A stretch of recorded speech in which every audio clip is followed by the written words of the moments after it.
That's Furina, right over there. She really is here all on her own.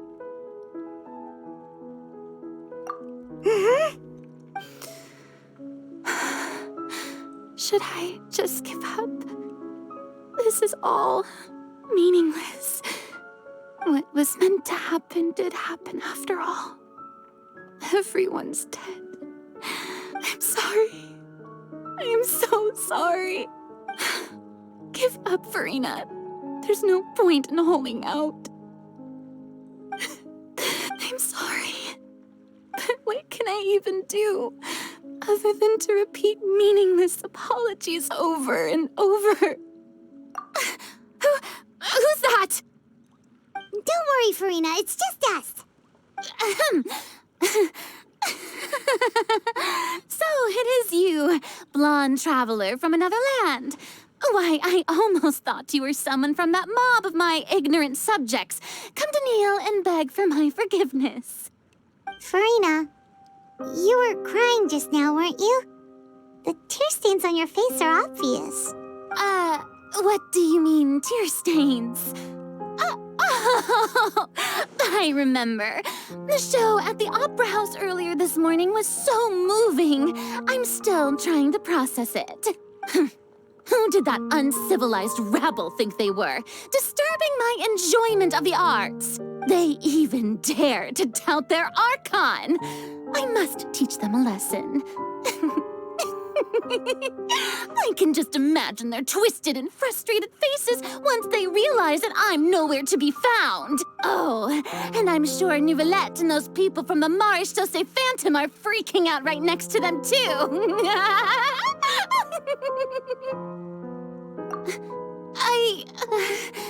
Of course not. Hey, there she is! The Hydro Archon's over there! Quick, after her!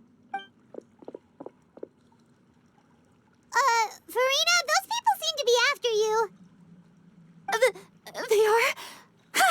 They're just some rabid fans who want to cut the line because they haven't been able to meet me in person, aren't they?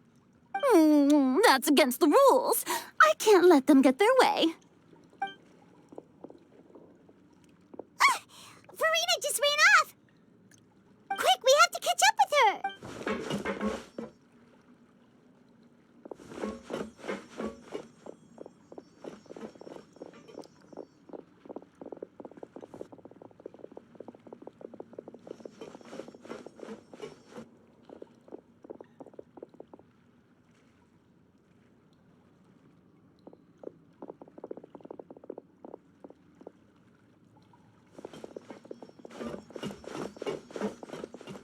This should be the place, right? Hey, Furina! There's a good hiding spot over here. Quick, come to Paimon before the rest of them catch up to you. What is this place? Hurry, they're almost here. Fine. I suppose haste is warranted. Lead the way.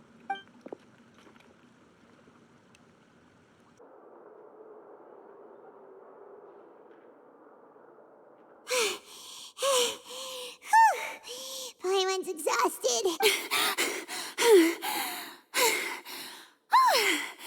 I'm so tired. I totally thought they had caught me. No, I mean, I merely gave in to the sheer enthusiasm they displayed. You're right. Yep, that's a good girl. What's happening? The ground's shaking. Is it an earthquake? Yeah, a quake of this kind preceded the flooding in Poisson, didn't it? It can't be. It's happening again. Well, there's no need to worry too much about that. Nouvellette's made some emergency plans, so the evacuation should go a lot smoother this time. Yeah, I hope you're right. But the people of Poisson, they've already...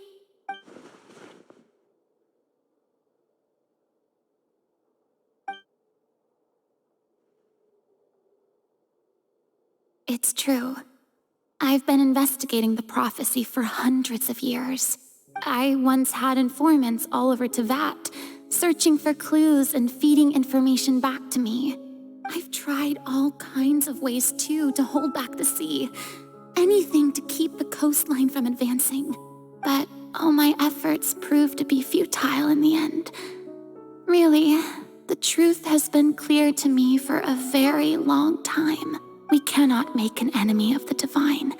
No matter what we do, the will of the heavenly principles will have its way, and the prophecy shall be fulfilled.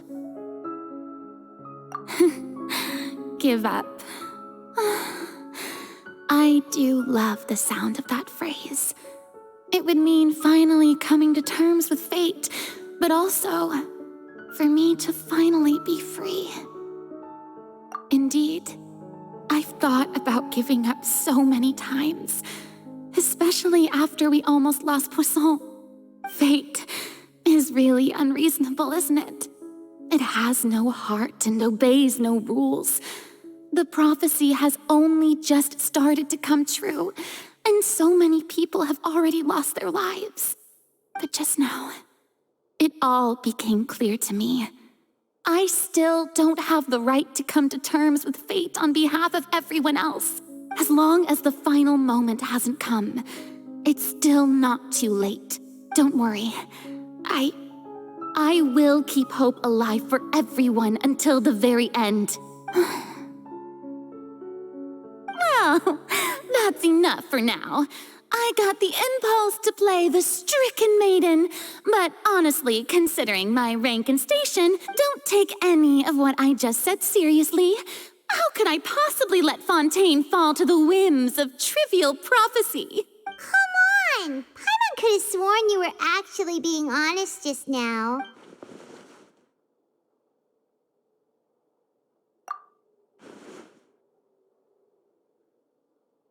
Cher, that's impossible. It was fated right from the start that this would be my duty alone.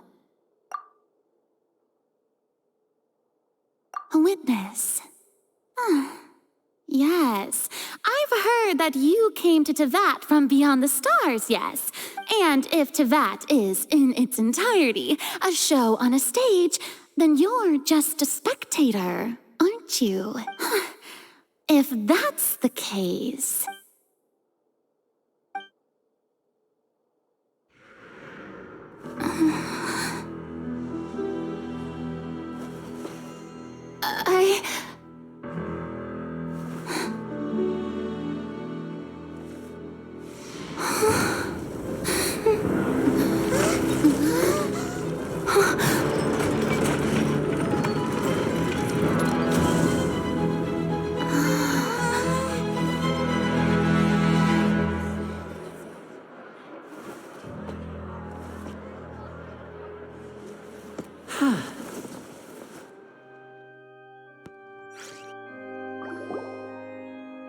Ladies and gentlemen, this concludes my opening performance.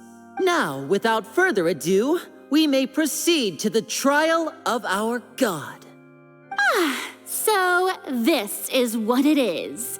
Yes, you deserve praise for the effort you took to raise the dramatic stakes. Do not forget, however, that I am Focalors, the god of justice, the embodiment of justice itself. Does it not strike? May I interpret these words as your refusal to stand trial? In that case, you will have the opportunity to defend your honor through a duel. You would draw your blade against a god?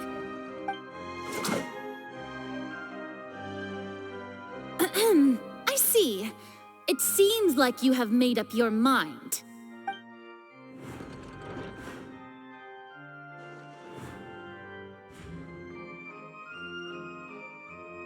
Paimon can't believe it. She just surrendered. What the heck is going on? Did I just see an Archon surrender to a human? Wow, how utterly humiliating. Lady Furina, what is the meaning of this? Shh. It would seem that there has been a misunderstanding. To be clear, the raising of both hands is not always an indication of surrender. Looking for excuses again, huh?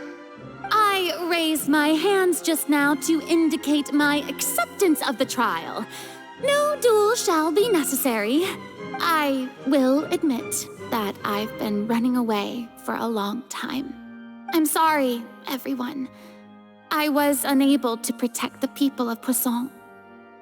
It is my duty to stand trial for my crimes. You are not the only ones to be disappointed in me. I, too, am exceedingly disappointed in myself. But now, it is time for the Hydro Archon to show you her courage and resolve. I, Furina, will use this trial to show the world the true meaning of justice. This time, I will protect you. Applaud and rejoice. One of the most outrageous and fantastical arcs known to the opera epiclese is now unfolding before your eyes. Mark my words, this shall be one of the most exhilarating and brilliant shows ever to grace the stage of Fontaine. The trial of the Hydro Archon, Focalors, will now begin! Woohoo! Oh, now we're making history! Why does it feel like Furina just took over the whole thing? Like, come on! Didn't she just get forced to stand trial for her crimes? Also, even though she's still acting super dramatic, she is taking this seriously this time, right? All right, then. Who will be my opponent in this trial? The court asks the prosecutor to please take the stand. Is that so? Very well. Then please speak, witness of Tivat, my accuser and fated opponent.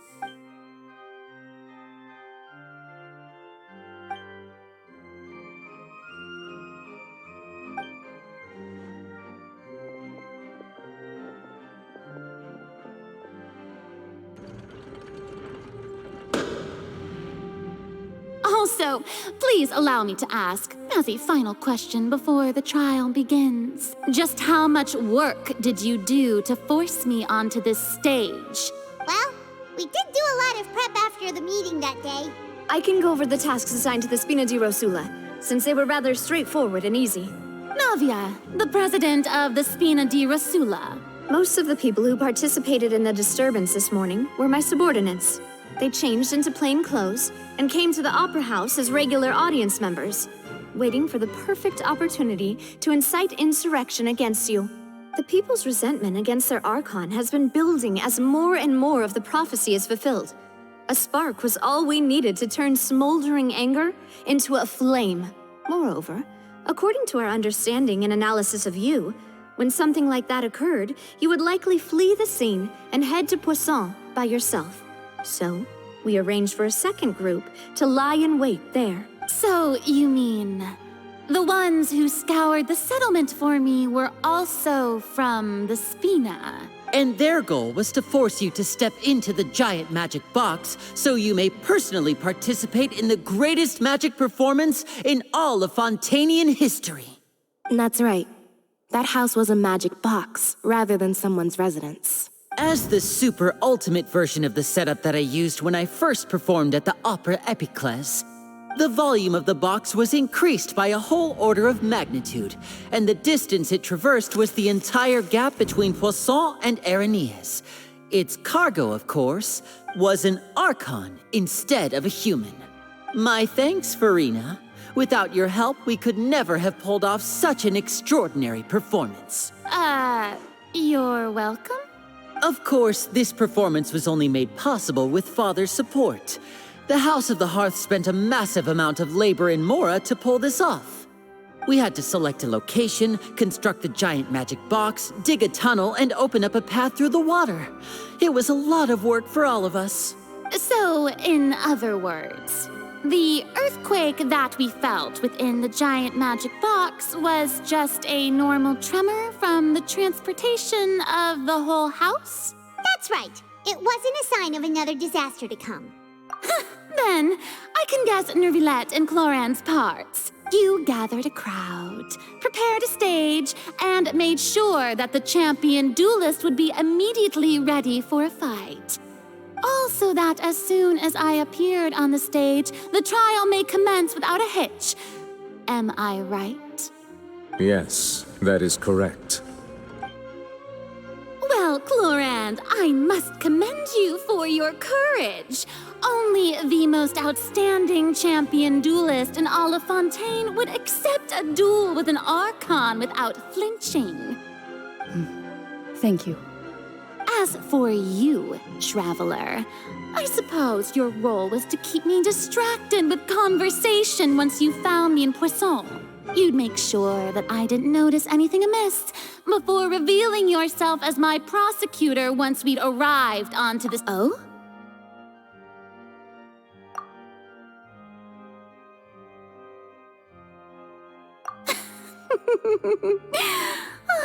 Is that so? Then I suppose I must have missed my final chance. It's fine. It matters not. What's done is done. The stage is already set, so there's no reason to disappoint the audience. Let's see this trial through to the very end.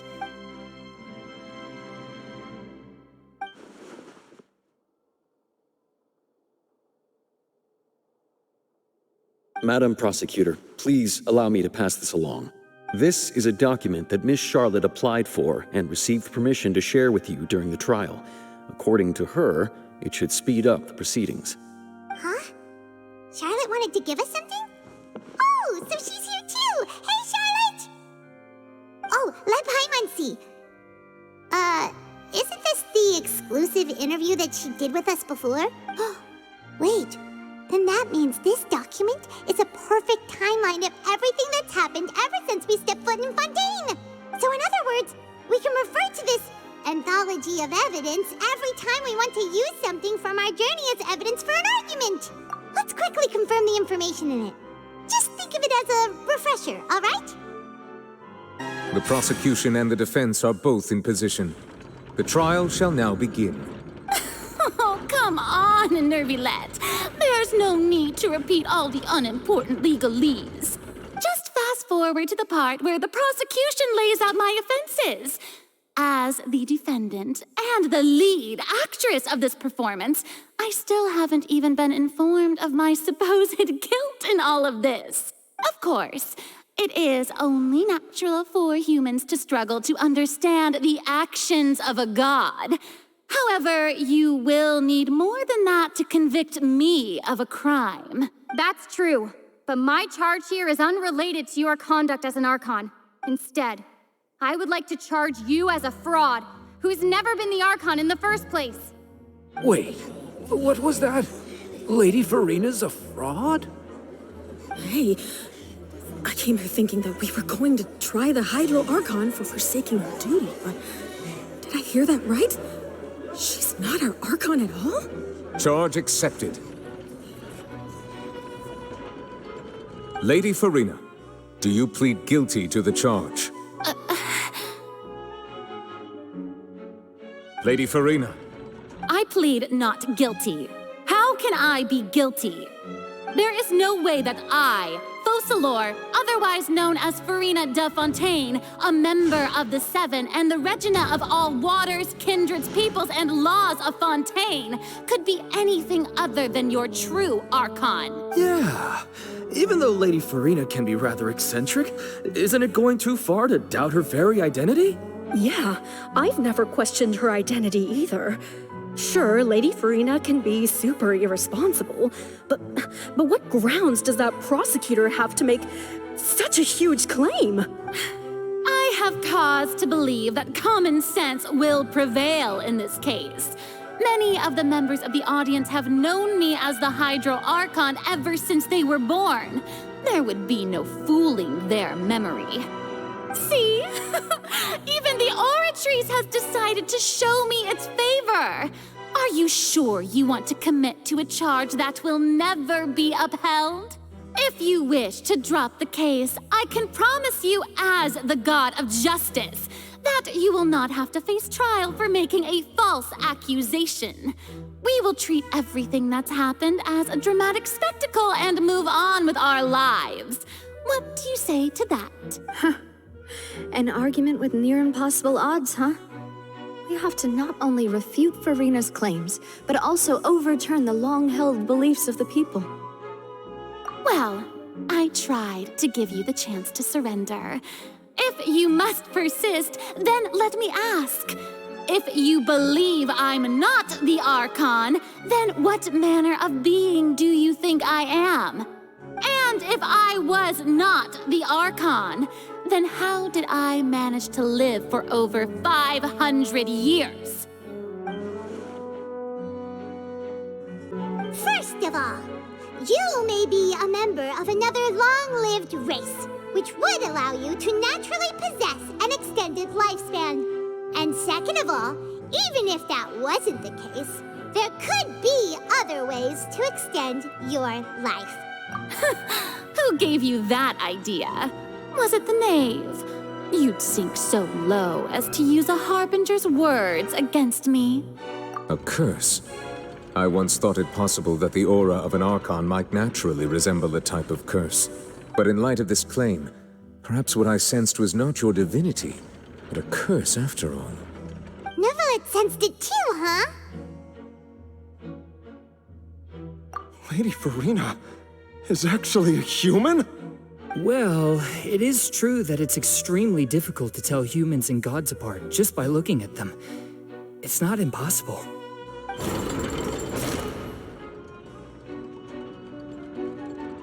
Well, don't start celebrating too early now. Even if I have been carrying a curse like you said, how does that prove that I am merely a human being?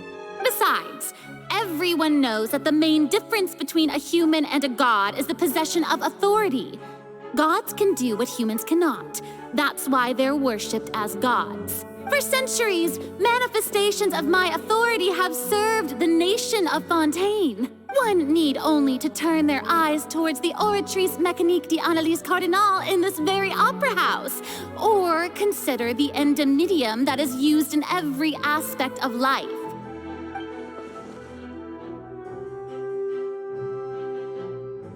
You tried to reference the Oratrice, but weren't you as confused as all the rest of us when the Oratrice declared Child to be guilty without any proof? Otherwise, you should have come up with a good explanation for that by now. Didn't I make myself clear at the time?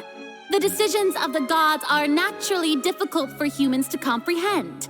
There is no need to provide an explanation. Lady Furina, I believe a reminder of your current circumstances is in order. While the court is in session, the principles of justice and the law must come before all else. While you are an Archon, you are also first and foremost the defendant in this trial. You will prove yourself unable to defend against the prosecution's charges if you continue to withhold vital information against the rules of the court. I never thought you'd use that kind of rhetoric against me. That was no trick of rhetoric, Lady Furina. I've merely reiterated the rules of the court. Rules that all should respect and follow. So, you neither knew why Child was declared guilty, nor did you understand the structure and operations of the Oratrice. Instead of having been created by you, the manifestations of authority you mentioned have been made by the real Hydro Archon, haven't they? The real Hydro Archon? Well, now you're really losing me. It is true that I did not know why the Oratrice gave out a guilty verdict that day. But the Oratrice handed out that verdict unilaterally, and it has been operating independently ever since it was first created. You can't argue that just because a divine creation is flawed, that the god behind it must also be no god at all. She's still throwing out all kinds of excuses. Seems like she's confident that we won't be able to produce proof that she has no power over the Oratrice. My power as an Archon. There are many ordinary citizens in the audience. How can I just carelessly demonstrate the formidable power of an Archon? If that poses a concern, I'm prepared to extend my protection to the audience. You don't need to go that far.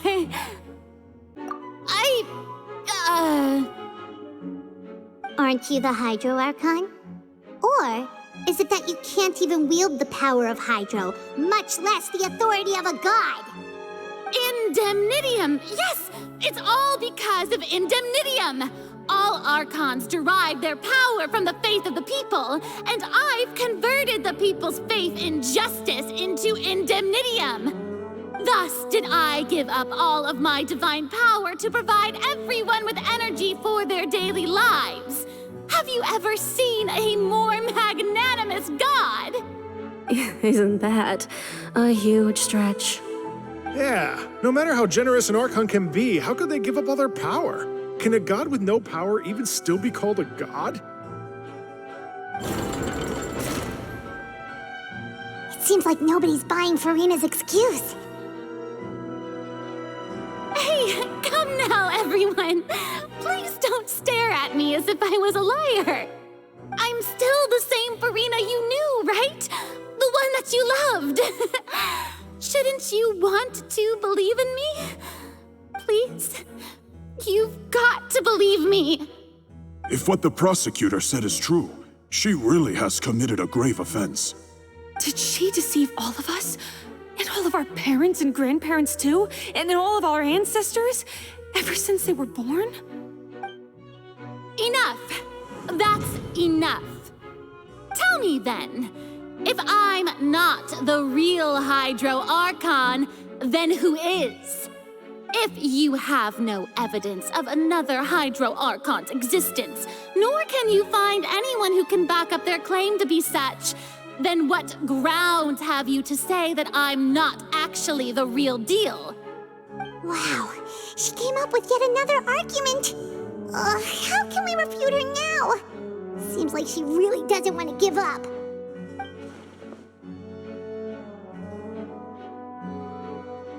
It has been established that all Fontainians can dissolve in water from the primordial sea.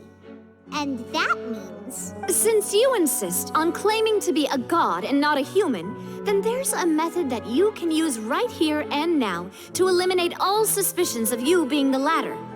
Miss Navia, please apply to serve as a temporary attorney for the prosecution before addressing the court.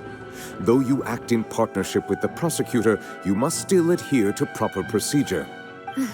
Super sorry, Monsieur Chief Justice. I swear this really will be the last time that I'll speak out of turn.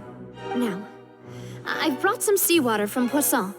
As everyone knows, a massive flood struck the area not long ago, taking many lives, including those of some of my closest friends.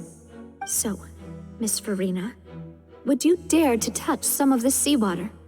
If we are to believe that you are indeed the real Hydro Archon, touching this seawater would have no effect on you. All it should do is strengthen your case.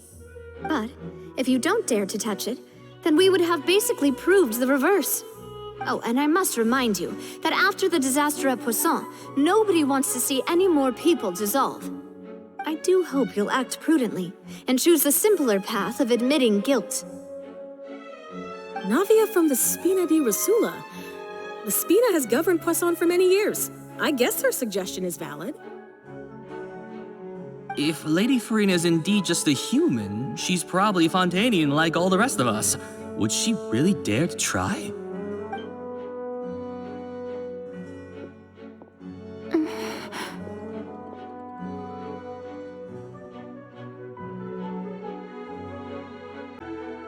Lady Furina, this test has been unilaterally proposed by the prosecution.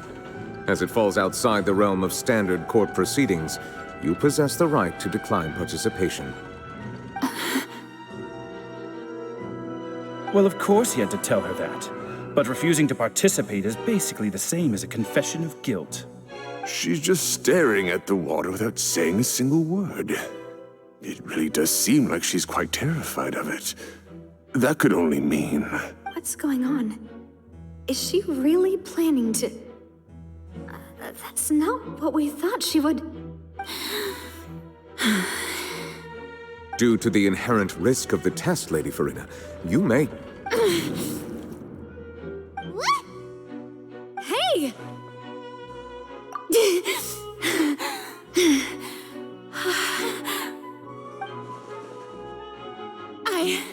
I'm fine! Look at me, everyone! My hand is still here! I haven't been dissolved! Will you believe me now? I really am your Archon! I'm nothing like a normal human who would fall apart as soon as they touch this water! Really, was this not the most obvious thing in the world? Miss Siegewien? If you're present, Miss Siegewien, please come forward and attend to the defendant. Siegewien? Don't be nervous. It'll just take a few seconds. Let me see. That should be enough. Please announce the results of your evaluation to the court, Miss Siegewien. As everyone doubtlessly saw, Miss Furina was displaying symptoms of hyperventilation and flushed skin. These indicate that she was experiencing the adverse effects of exposure to primordial seawater. The extent to which she was affected is the same as other humans when exposed to primordial seawater of a similar concentration. Thank you, Miss Siegewien. Lady Furina, you may return to the defendant's stand. Oh, wait. What did she just say? I didn't get dissolved! Shouldn't that be enough to prove my innocence? Well, considering your tendency to run from your problems, we did originally prepare a direct sample of the seawater around Poisson. However, after extensive discussion, we exchanged it for a sample that is not concentrated enough to dissolve an actual human. After all, on the off chance that something entirely unexpected might occur, we don't want anyone else to lose their life to the sea. Yeah, so out of regard for Furina's life, you secured a low-concentration sample and asked the head nurse to serve as an expert witness. It's a great thing that the direct sample wasn't actually used. Furina could have... I can't believe... You...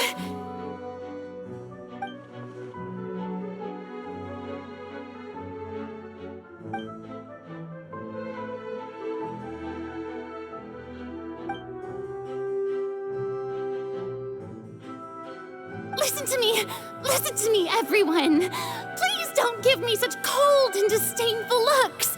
What happened just now didn't prove a single thing! Think about it! How can you conclusively prove that an Archon can't also be affected by the primordial seawater? Also, if I was really just a human, why would I dare to just put my hand in that kind of water?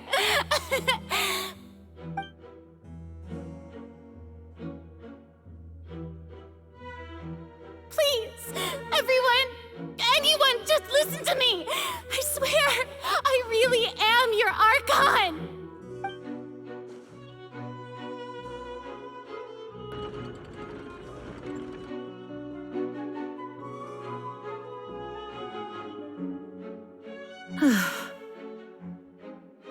I don't think anything she says at this point will sway anyone. The odds are just too stacked against her now. With all the things that have been said, Paimon doesn't think there's any way left for Furina to win. I believe the time for arguments and presentation of evidence has come to an end. If there are no objections, we will move on to the final judgment.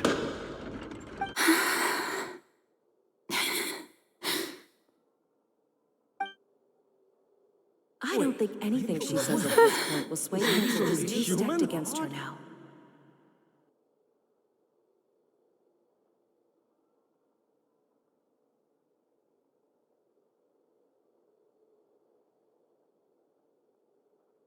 In my capacity as Chief Justice, I shall now render judgment on Furina's misrepresentation of herself as the Archon of Fontaine. As a human who knowingly deceived her fellow citizens, Furina is... guilty.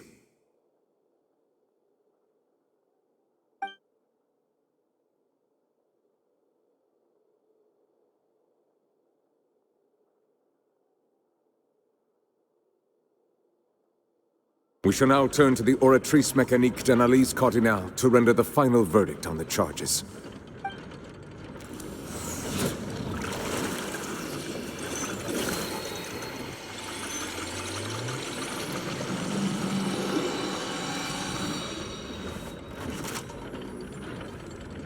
According to the judgment of the Oratrice Mécanique d'Analyse Cardinale, Furina is... Well, what's wrong? What's the Oratrice's verdict? No, the Oratrice also displays a guilty verdict. Isn't that correct then? However, the exact wording of the verdict is thus. The Hydro Archon, guilty, to be punished via the death sentence. The death sentence? That's actually one of the available sentences? I've always thought that it was just a myth. The one and only time the death sentence has been handed out at the court, and it's been given to the very person we've worshipped as the god of justice? What an unexpected twist. Furina's been sentenced to death by the Oratrice? We just wanted to use the trial to show her the seriousness of things so she'd tell us the truth. How did things escalate this quickly? This outcome is indeed quite strange. According to Fontaine's current definitions of justice, as well as its recommendations for criminal sentences, is this sentence really appropriate for the crimes that have been committed? Yeah! Even Focalors wasn't sentenced to death by the Oratrice. You know, the real evil mastermind behind the serial disappearances case. Indeed. Not only is Furina's sentence overly excessive, the very point of our trial today was also to prove that Furina has never been the Hydro Archon in the first place. But now, the Oratrice seems to have deliberately invoked the title of the Hydro Archon. What does this mean? Excuse me, if I may interrupt. Is the trial still going? Fremine! You finally made it. I assume this means you've completed your mission? Mm-hmm. Any mission Father assigns to me will always be top priority. Is that the first prophecy slate? Huh. So the knave privately arranged for Fremine to try and find the missing slate. I looked everywhere and finally found it at the bottom of the sea. It took me a long time to get around some dangerous stretches of water. But has the trial already concluded? Then doesn't that mean I've come too late? Oh no. Father will be disappointed in me. Thank you for your hard work, Mr. Fremine. Please allow me to review the record left on the slate. Traveler, I believe that you have already seen the other existing slates, and would like you to come here and confirm their contents. Huh? So what do you see? What is it? I believe I have now made sense of the Hydro Archon's crime. It has to do with Fontaine's lost history. Huh? Isn't the Hydro Archon just guilty of deceiving her people? Oh, wait, no, that's Furina, and we've already proven that she's not the Hydro Archon. So when you say Hydro Archon, do you mean the real Hydro Archon we've been kinda talking about? In truth, everything that you've encountered in Fontaine up until this point can be traced back to the contents of these stone slates. However, I'm uncertain as to how much sense they currently make to you. Okay, let's try to recall the contents of the other 3 stone slates. Paimon will do her best to help you remember. They'll dissolve into the primordial sea but won't cease to exist. Their essence will flow in the seawater, converge, and take the form of an oceanid. The Hydro Archon was sentenced to death in court, shocking everyone present. Perhaps this means that her sin was actually Fontaine's original sin. Navia fell into the water inside those ruins, and she nearly dissolved. She was surrounded by the people of Poisson in a court within her consciousness, and was forced to take part in a trial meant to make her stay. The eruption of the primordial sea at the fortress of Meripede was the surest sign that the prophecy was about to come to pass no matter what. The stone slate's contents can all be verified by recent events. If we combine what we know together, loads of truth should come to light.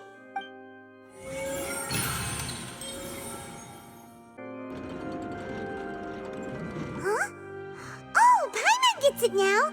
But then it feels like we're going to have to share some truly shocking revelations. Let's hear them. Incredible. Linny, did you hear that? We're not real humans. All Fontainians were originally created by the late previous Hydro Archon, with Oceanids as their basis. The evidence for that can be found in how only Fontainians could dissolve in primordial seawater, and how all the girls Vacher dissolved were also turned into Oceanids. Oh, and according to Navia, when she was about to get dissolved, she also saw everyone gathered around for a trial, all of them in the shape of Oceanids. Indeed. Yeah, and it follows from the content of the first slate that she probably angered Celestia by creating humans without prior permission. That could also explain why the Oratries judged the Hydro Archon to be guilty. It's to account for that ancient sin. The Hydro Archon's true sin was creating us? And yet, after many hundreds of years, the Hydro Archon's creations have turned around to try to judge the Archon within the Opera Epiclese. The twists of history are often the most unexpected of all. Yeah, isn't the image here just like when Navia fell into the sea? So wouldn't it be trying to show the image of the Hydro Archon also falling into the sea once the prophecy has been fulfilled in the fourth slate? In the end, the people will all be dissolved into the waters, and only the Hydro Archon will remain weeping on her throne. Only then will the sins of the people of Fontaine be washed away. Did Paimon get all that right? You've made some keen deductions. I must say, given how much you still don't know, it is impressive that you've already managed to connect so many pieces of the truth. However, while you were able to decode all the information on the slates, they've also been etched with an additional layer of hidden information using a different power source. When we were at the ruins, I tried to decipher the hidden information recorded in the slates.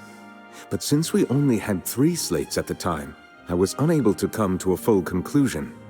Now that the slate collection is complete, I shall make another attempt to decipher the narrative recorded within. If everything goes well, we should finally be informed of the unadulterated truth.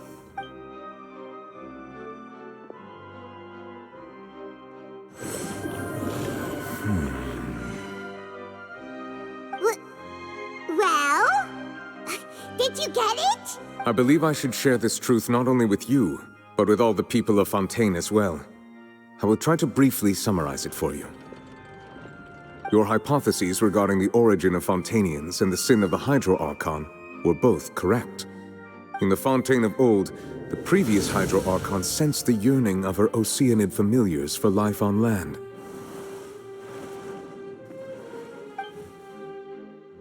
The Oceanids were enamored with the beauty and romanticism of human beings, and wishing to have those experiences for themselves, expressed to the Hydro Archon their desire to become of a similar kind. However, even though water as an element is intricately linked with the power of life, the Hydro Archon, as one of the 7, did not possess the authority to create a new form of human life. Not one to give in, she eventually found a way to create permanent humanoid bodies for her familiars by appropriating the power of this planet's primordial sea. She poured primordial seawater into the Oceanids' blood vessels, creating humanoid mimics in the process. But if Fontainians were to ever come into direct contact with water from the primordial sea, the power within their bodies would escape these artificial restraints and return to the sea. As a result, their forms would collapse, and they would be reverted to their original forms as Oceanids. Of course, the Hydro Archon never received permission from the heavenly principles to create a new human race. And thus, the Hydro Archon and all of her creations came to shoulder the original sin of appropriating the power of the primordial sea. That is the true history of how the people of Fontaine first came into being. So we were all Oceanids before we turned into human beings? That's way too much information for me. I think I'm just going to pretend that I never heard a single thing. Wait, but if that's the truth, we can't let the Hydro Archon be sentenced to death. After all, her only sin was creating us. This really might be too much information for your regular Fontainian, but it does answer a lot of our questions. Alas, your hypothesis regarding the third and fourth stone slates was inaccurate. The slates' respective positions are, in fact, correct. A key point of the visual on the third slate is how all the individuals depicted in the water are humans rather than Oceanids. They have not been dissolved, which implies that the water depicted in this slate is not water from the primordial sea. The nation of Fontaine is the nation of Hydro, as well as the nation of trials and justice. Instead of being the literal element, the water in the scene symbolizes judgment and justice. You may also recall Navia's experience.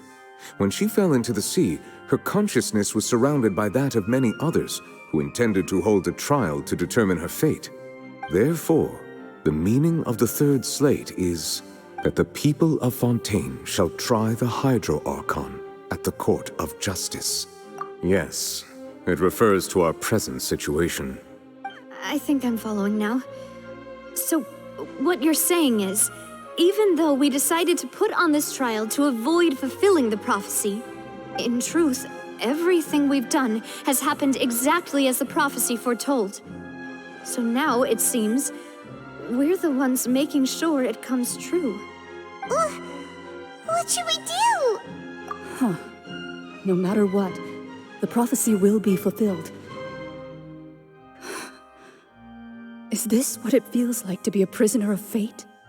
If that's the case, does that mean the scene in the fourth slate will also be fulfilled soon? Traveler, I would like to point out another small fallacy in your deductions. About the fourth slate, you probably thought that the eruption of primordial seawater beneath the fortress of Meripede served as the surest sign that the prophecy was about to come to pass, yes? However, I believe that rather than being a sure sign, that eruption could in fact only be a small warning of something far worse to come. As for the root cause of the catastrophe, I believe you've already encountered it once before. If we're talking about a true culprit, that could only be that thing inside the primordial sea, right? The truth, the original sin, the trial, and the root cause of the disaster.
a dream?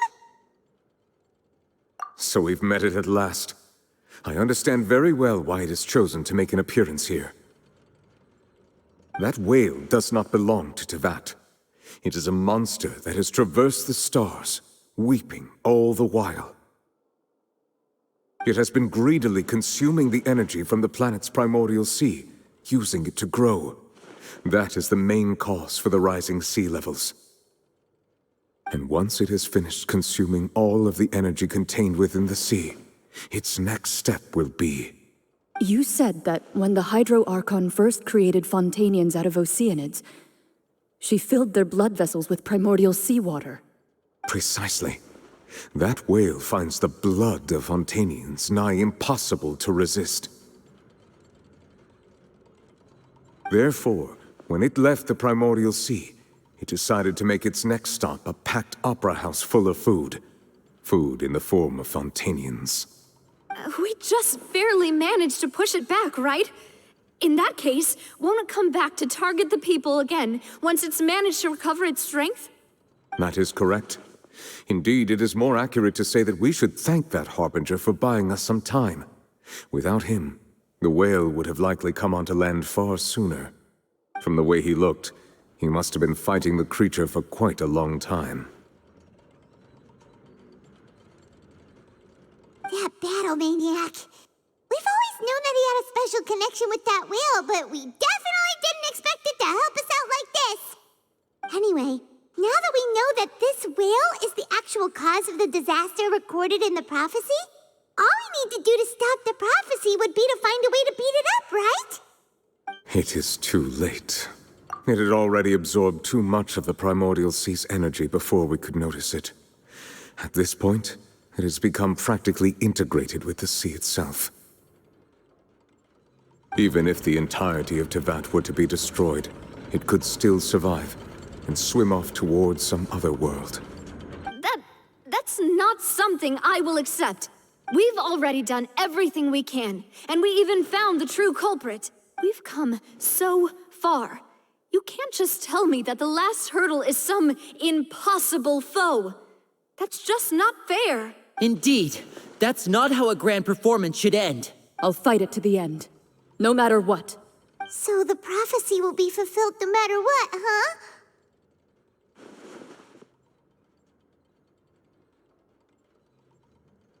The prophecy. Yes, what has been prophesied will be fulfilled. You may view such things as the history of the future.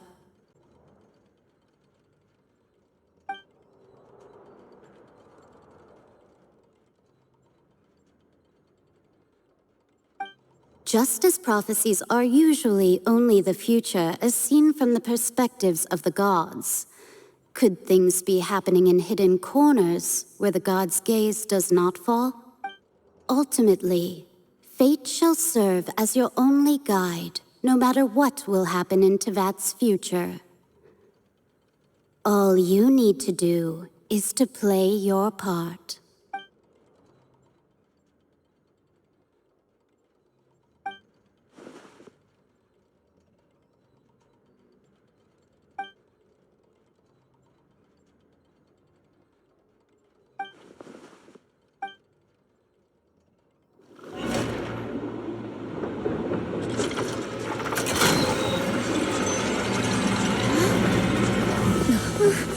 What's happening with the oratories?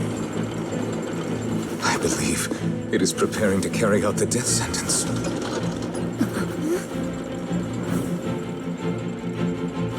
Furina!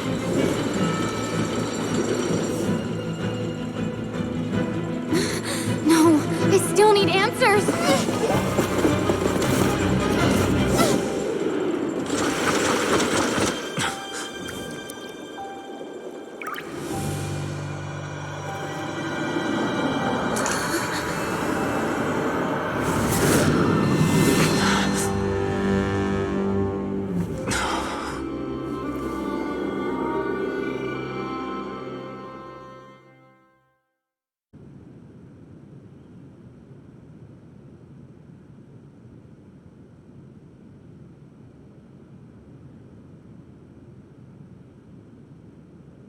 You.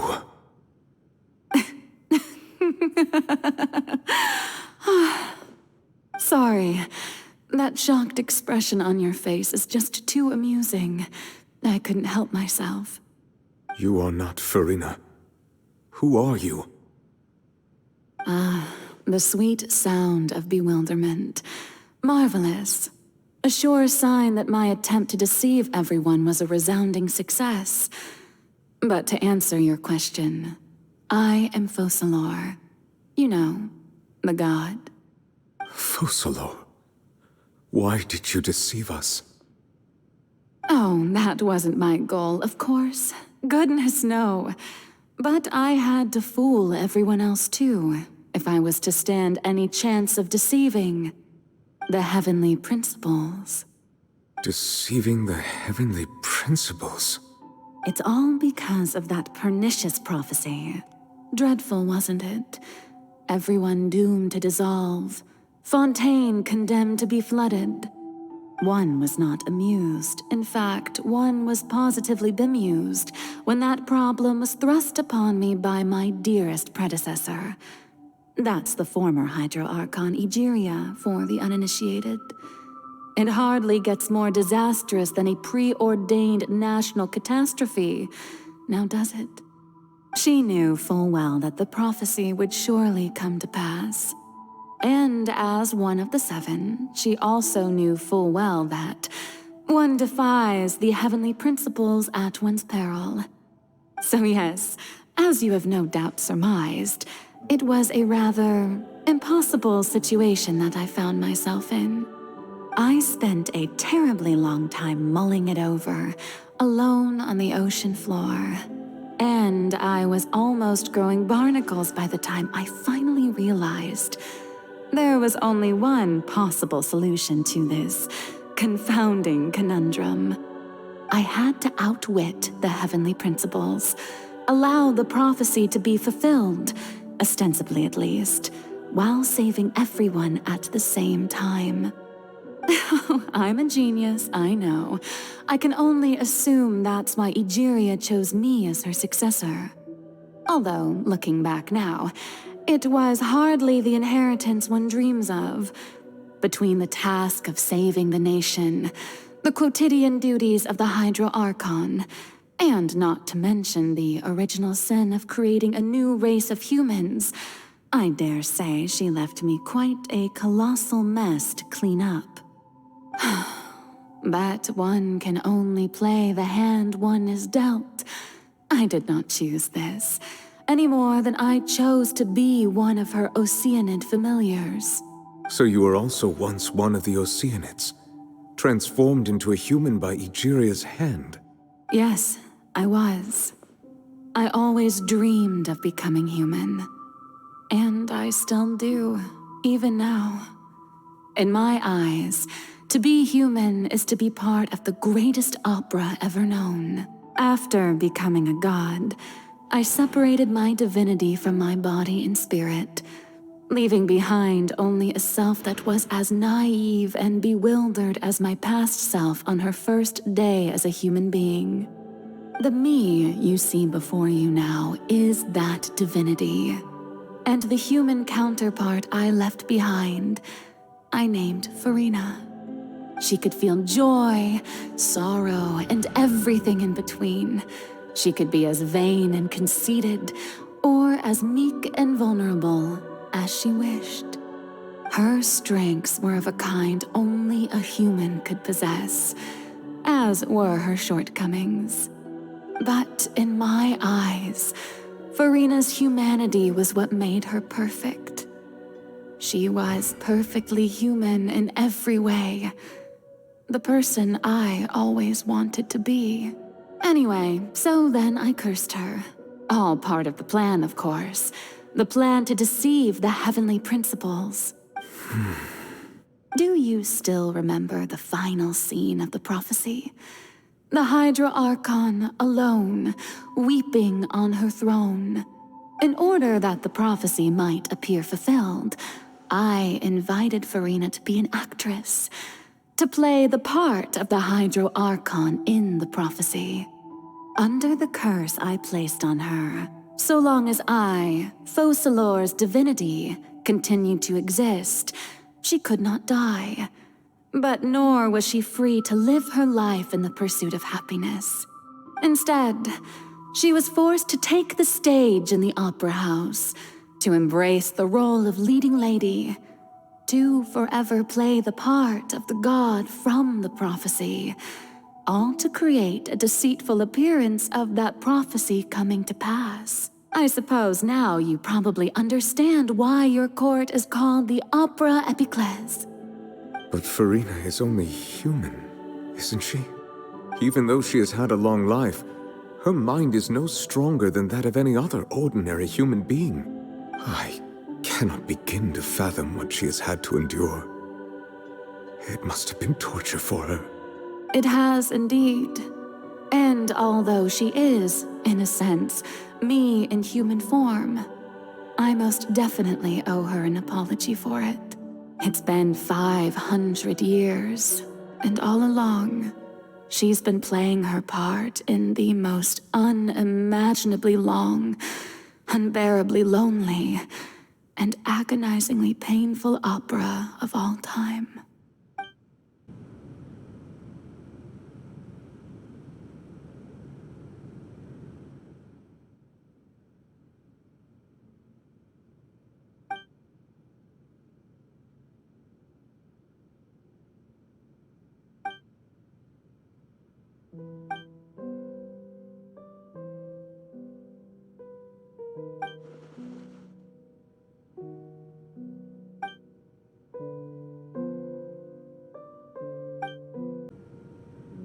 Oh, who permitted you to come onto the stage? Now, I understand your admiration for my august self, but I must ask you to keep to the rules. All right. It is not my intent to reprimand you. There is no need to state your name. Just be off with you. Do not distract me from my performance. Oh, do not jest. Can you not feel it? I am Focalor. The eyes of countless Fontainians are upon me. I must, at all times, display the utmost elegance and nobility.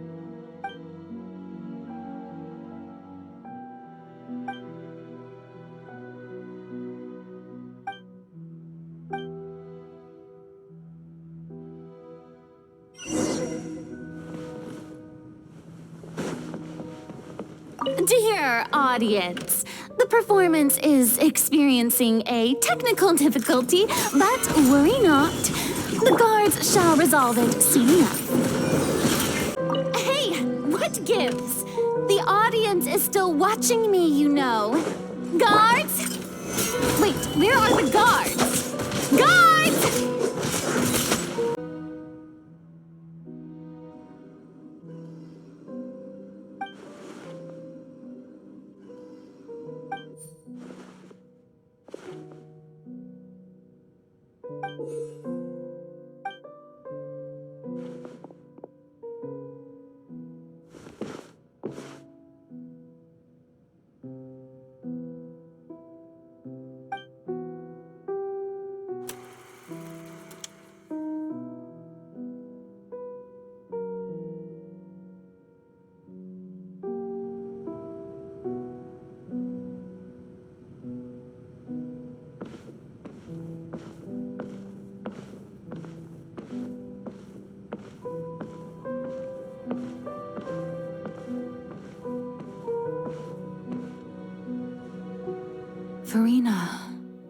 Furina.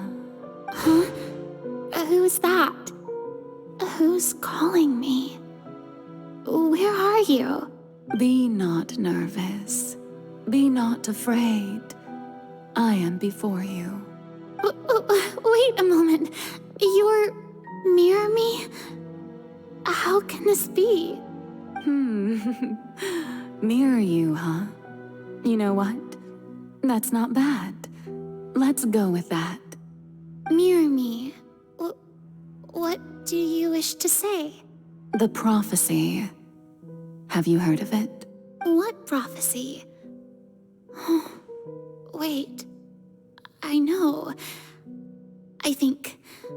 I don't know why, but it's in my head somehow. The people will all be dissolved into the waters, and only the Hydro Archon will remain, weeping on her throne. Oh, very good. You know it well. What's going on? I can't seem to remember anything clearly. The only thing I know for sure is this prophecy. Will it really come to pass? Yes, it will.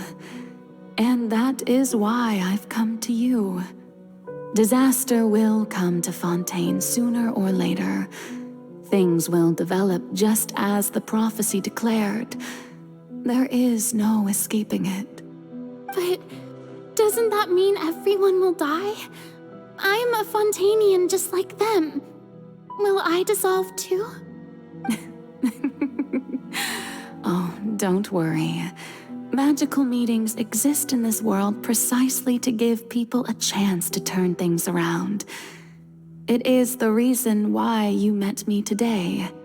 I will tell you how to save everyone, but you may have to suffer somewhat. Oh, so there's still hope after all. Goodness, you frightened me. You spoke so much and with so much certainty.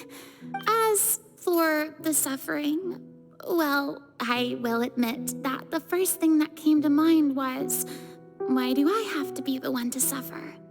But if the prophecy will come true, I'll also die anyway, right? So if I've already met you as my magical meeting in this world, if there were scales, with all the people of Fontaine on one side and my pain on the other, is it not obvious where the scales should tilt? You truly are the perfect human, my ideal. I suppose this would also be the justice that belongs to you. Huh? Don't worry, it's nothing. Listen well. Fontaine has just lost its Hydro Archon. I need you to play a role, that of the new Archon. Play as a god? That's right. You must begin a never-ending masquerade.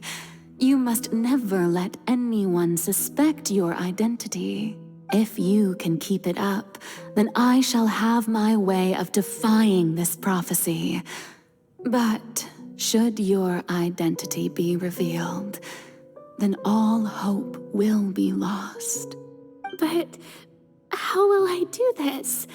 A human assuming the role of a god without being exposed. Don't worry. What you must do is not to turn yourself into a real god. You simply need to play the role of a god as humans imagine them to be. Being a human yourself, I'm sure you already know what such an entity would be like. Remember, your true challenge will not be pursuing divinity, but contending against humanity. I'm still not sure I understand, but I'll try. I'll try to do this. So, how long am I going to have to play this role? To accomplish this mission, you will have to stay on the stage for many, many years. You will endure and not grow old until your task ends. But I promise you, all will eventually end in a magnificent and dramatic trial, and everyone will be saved. A trial, huh? How exciting. I'll be looking forward to it.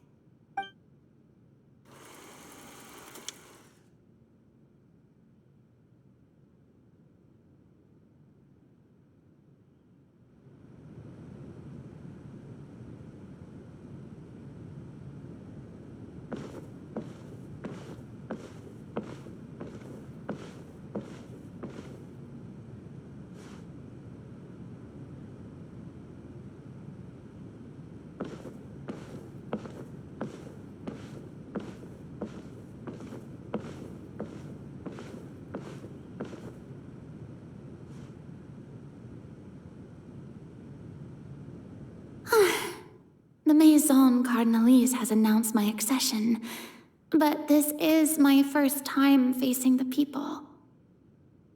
What should I say to most appear like a god? To be honest, I still don't know. Perhaps I should first try to act natural. Ladies and gentlemen, good evening, and welcome to the Opera Epiclese. I'm sure you've all heard about how I have taken on the role of Hydro Archon. Indeed, I am Furina de Fontaine, your new Archon. In truth, I know little about becoming a nation's new god, but it will be my honor to guide you all. As the god Focalors, the god of justice, I shall do all within my power to lead you into an age of fairness and justice. Once again, thank you all for coming. If you should have any questions or suggestions, please send them to the Maison Cardinalise. The future of Fontaine will require us to work together, after all. This should do it. I thought I might stammer, but thankfully, I was able to convey my thoughts just fine. Okay, and next. That's the new Hydro Archon. Is this some kind of joke by the Maison? I would have thought that a being that surpasses humanity would be a bit more assertive. Hey, did you hear that? She even told us to send her suggestions there at the end. Shouldn't gods be all-powerful? She's being so modest. What's the difference between her and an ordinary person, then? If you ask me, perhaps the succession didn't actually happen. She might just be a Maison-back puppet. Wait, what's going on? Why is everyone suspecting me of being a fake? Oh, this is bad. If I get exposed here, there'll be no saving the people from the prophecy. Right. Mirmi said that I just need to play the role of a god as humans imagine them to be. Calm down, Furina. Think. What do the people want? How would they imagine a god to speak and act? Assertive, with a strong sense of presence. One who can dispel all doubt. That is the character I'm fated to play.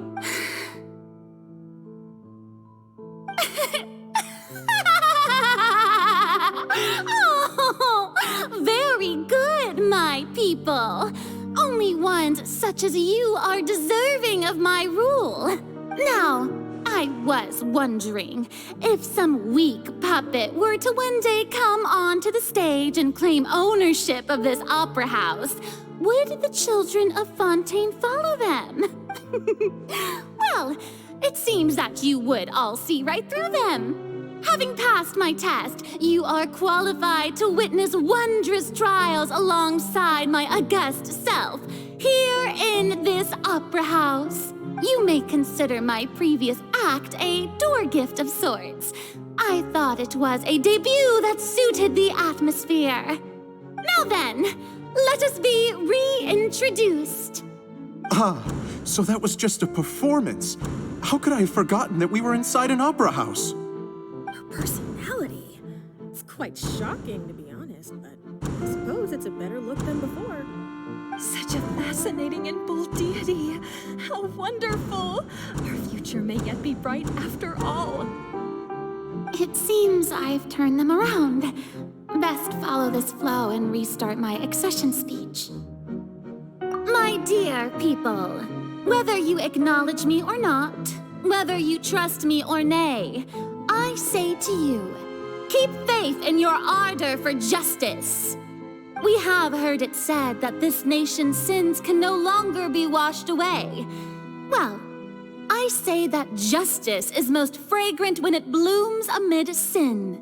The scales of justice should not weigh heavy in the hands of its God. On one side, it must carry fairness and justice. And on the other, praise and applause. May law be the prayer on our lips. May judgment be our worship. Let us light the fires and drink to the future of Fontaine. There is is no trouble in this world that justice cannot solve. All that is needed is for you, my people, to believe in it, heart and soul. So long as I, the Archon Focalors, stand within the Opera Epiclese, so long as I stand before the Oratrice, I shall even judge the gods of this world!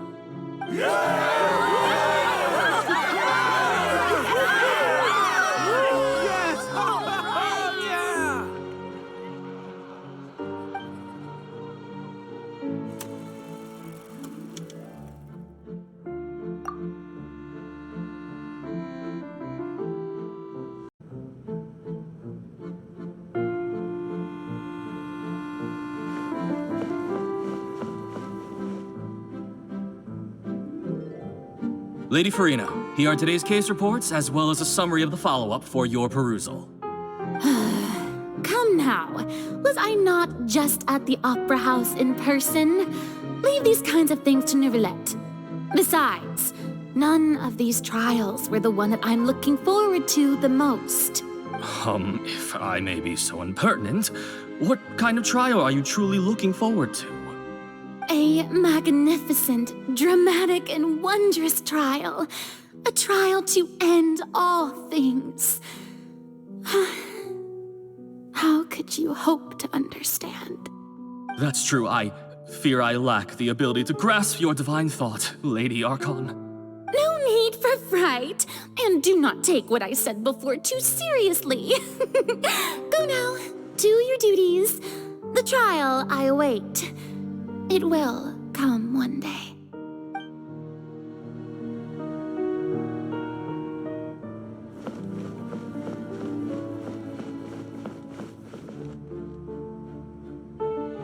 Lady Furina, I don't know what to say.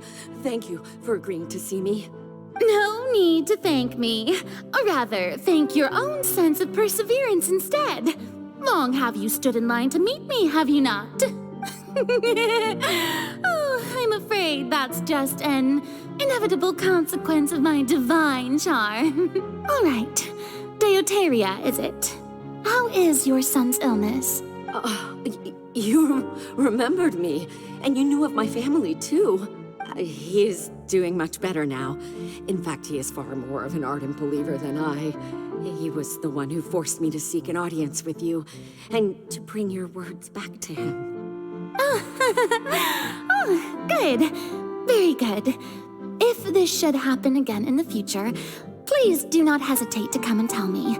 Going down to citizens' homes every so often, while not usual practice, should serve as a fine change of pace. Oh, you're such a gentle and wise God.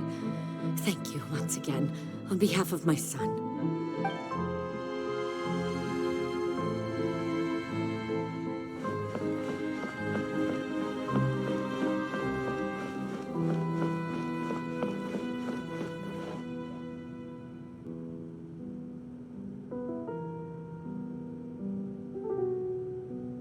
Lady Furina, here are the latest hydrological reports. As for the specific parameters you asked to take note of, I'm afraid things still don't look good. I see. It's as I thought then. As your god, I did already expect this, but I wanted to see how far your human wisdom would allow you to analyze it. All manner of signs indicate that the prophecy will still come to pass. Forget it. That's not something you need to worry about right now. Well, as I understand it, the Fontaine Research Institute is also trying to find a way to counter the rising water levels. Really? Have they found anything? I'm afraid that they haven't found any effective solution thus far. Oh, is that so? Well, no wonder. This issue has reached the realm of the gods, after all. Still, their spirit is praiseworthy.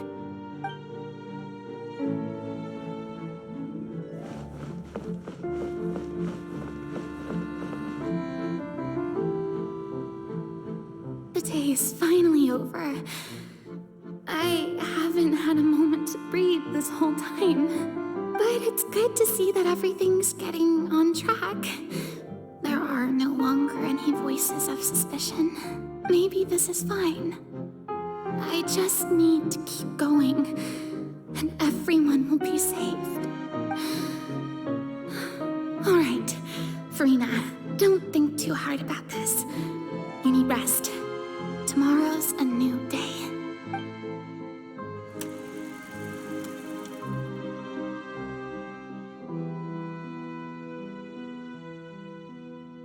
Lady Furina, here are the new trial reports for the latest cases, as well as a summary of the follow-up. There'll be no need for that. I've seen them already. There's no need to go back over scenes I've witnessed in person before. Lady Furina, I've waited so long for this chance to see you in this manner. Indeed, my dear, loyal citizen. This joyous moment is an honor for us both. Lady Furina, we're detecting significant hydrological anomalies near Poisson. Understood. Keep monitoring. Keep me informed should anything come up at the Institute. I don't think I let anything slip today. I must show the people that there is nothing to worry about. I just don't know when these days will end. I feel utterly exhausted. Best to rest early today, too.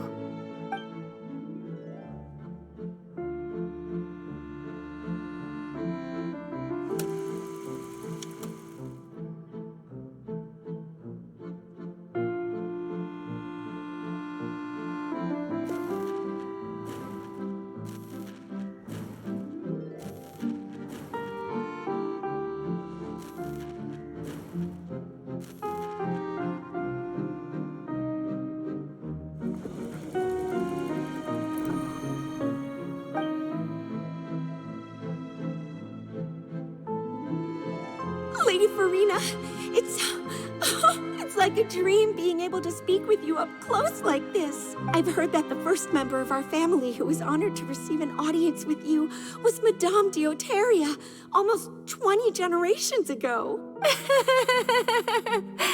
And what a fine family yours is indeed. It brings me great joy to meet such a faithful believer, a descendant of a line most ardent. Surely you exaggerate, Lady Furina. My lady? What is it, good citizen? Are you crying? Oh, really now? I didn't even notice. This must be the overflow of hydro from my person. Well, can't quite help being the god whose dominion is the waters, can I? No wonder. A manifestation of your power, then. Oh, Archon, I am honored to have witnessed it. Honored indeed.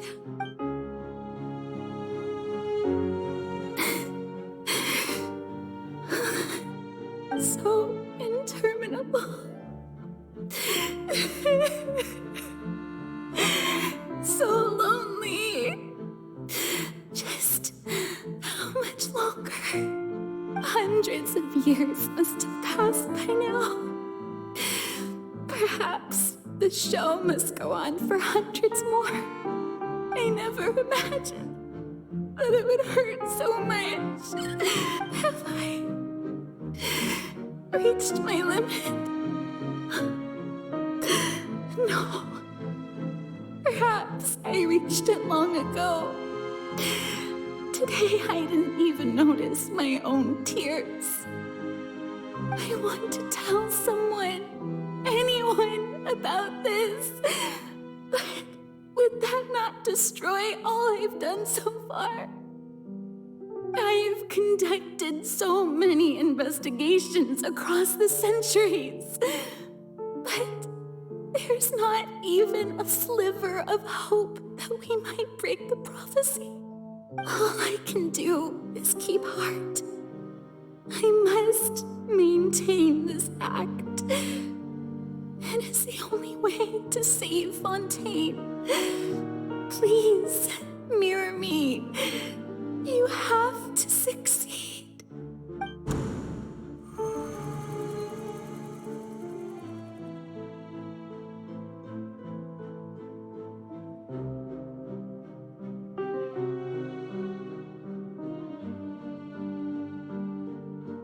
Furina, you don't have to shoulder this burden alone. Although I don't know what you might be keeping from everyone, your people are more than willing to share your burden with you.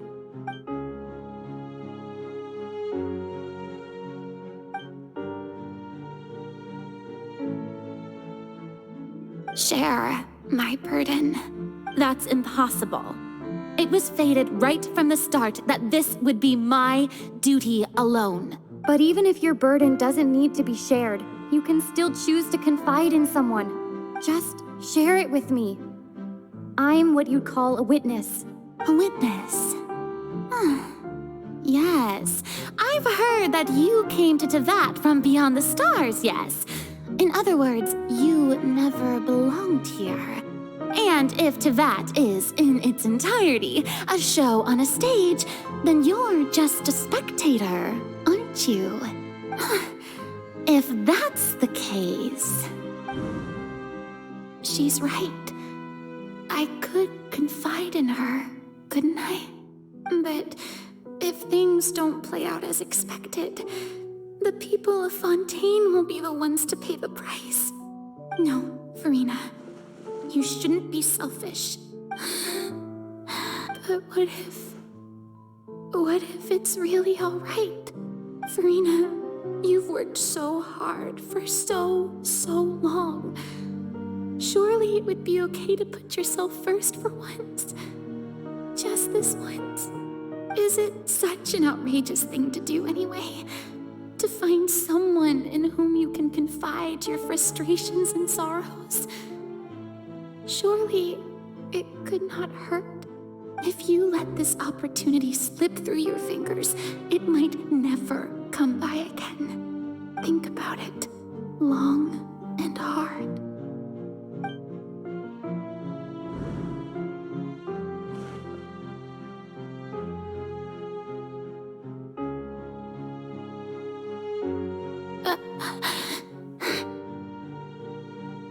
No, I have nothing to say. I am Furina, the Archon of Fontaine. Everything will surely get better. All you need to do, dear spectator, is to witness my performance until the curtains fall.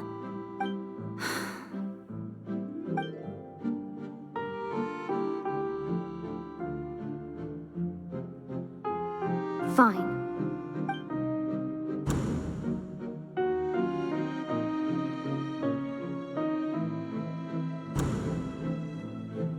So even Furina doesn't know the truth? You've never once let her in on the full plan? Yes, it had to be done. To deceive the heavenly principles, you must first deceive yourself. She did very well. If she had let her resolve falter even once in these 5 centuries, Fontaine would have been doomed to the most tragic fate. It seems that trusting humanity was the right decision after all. I believe that I understand how your deception works, but that is only half the truth, is it not? How would you build on this foundation to save the people of Fontaine? That is the most important thing. Ah, good. Of course, the Iudex of Fontaine has pinpointed the crux of the issue. I'm sure you've long sensed that the Oratrice is no simple machine, yes? I've always suspected that it had its own consciousness. And Lenny did mention that he heard a human voice within the core chamber. It now seems that that person was you, hidden within the machine all along. Am I right?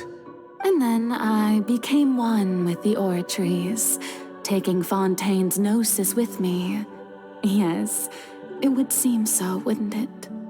Alas, your understanding of this device still lacks sufficient depth. In truth, it is no enactor of justice. It is, in fact, a device created to kill the god of justice. I beg your pardon? Oh, you have it. And to be more precise, not only will the Oratrice take down the god of justice, it will also take down the divine throne upon which she has been placed. I mean, did you think I would be the sort to enjoy peaceful repose while Furina suffered? My work over these last 500 years has been to constantly accumulate indemnitium within the Oratrice. But really, some have already discovered that only a small fraction of the energy generated by the device was ever used to provide power to Fontaine. The vast majority had to be, accumulated to enact this death sentence. It was all part of your plan, then? Both the trial and the sentence? Indeed. This power, accrued over 5 centuries, could have sustained Fontainians for millennia had it only been used for that purpose. Almost all of it has now been stored within the Oratrice. But only power of this magnitude could hope to destroy the Hydro Archon's divine throne, shaking the rules established by Celestia and breaking through the institution that is the Seven. So the Oratrice's call for death was for neither Furina nor Focalors, but for the Hydro Archon. The destruction of that divine throne. If I do not misunderstand your intent, you must be... Returning what's rightfully yours to you, of course. In other words, this was all done to return the authority of the Hydro Archon to the Hydro Dragon of this planet. But...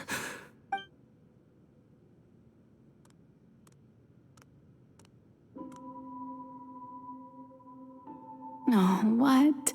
Getting sad again, are we? The authority of the ancient dragons shall soon be yours once more, O Hydro Dragon Sovereign. And this is the face you make. all you've done throughout the years is just so you can sacrifice yourself at the very end. I've never quite seen it that way, you know. Even now, I'm quite pleased at how well my deception worked.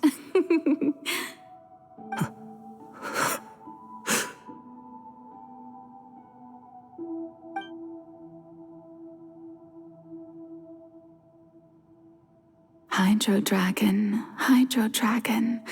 don't cry. I must say, had it been within my rights, I would have loved to judge the heavenly principles themselves. Were they not guilty of essentially the same crime? Egeria stole the power of the primordial sea, and the heavenly principles stole the power you ancient dragons possessed. I, for my part, am the god of justice. And is it not just that your original powers should be returned to you? Speaking of justice, I have always believed that justice lies in the process of pursuing human existence itself. So, if the theft of the primordial sea's might was Fontaine's original sin, then, leaving matters of procedural right and wrong aside, the descent of the Fontainians as humans and their right to exist in this world would be Fontaine's original justice. In other words, existence was Egeria's justice, and to me, justice is the continuation of that existence. Defying the prophecy and ensuring that Fontaine's people shall live on, that should be the justice enthroned over all others. At this point, we, whether it be myself or all other Fontainians, have shouldered the burden of this sin for far too long. Iudex Nervillet, the highest judge in our land, When you regain your full power as an elemental sovereign, what verdict shall you pass upon us? So when I was invited to the court of Fontaine to serve as Iudex, I see now that that was your idea too. At last, I now understand the true purpose behind this position. In the beginning, I was uninterested in human existence. But these 5 centuries of living alongside them have gradually brought about mutual understanding between us. And I have even attempted to feel as they feel. You are a devious one, Focalors. Things being as they are, surely you know that I could never declare them to be guilty.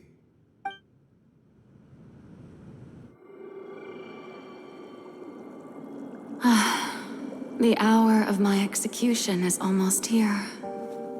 For the sinner, the curtain call has come. I know I may not sound it, but faced with death, I find myself a little afraid.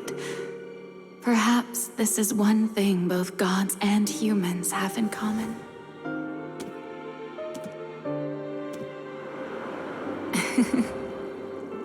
Farewell, Nervalette. I hope you've enjoyed the part you played these 500 years.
Iudex Nervalette, hereby declare,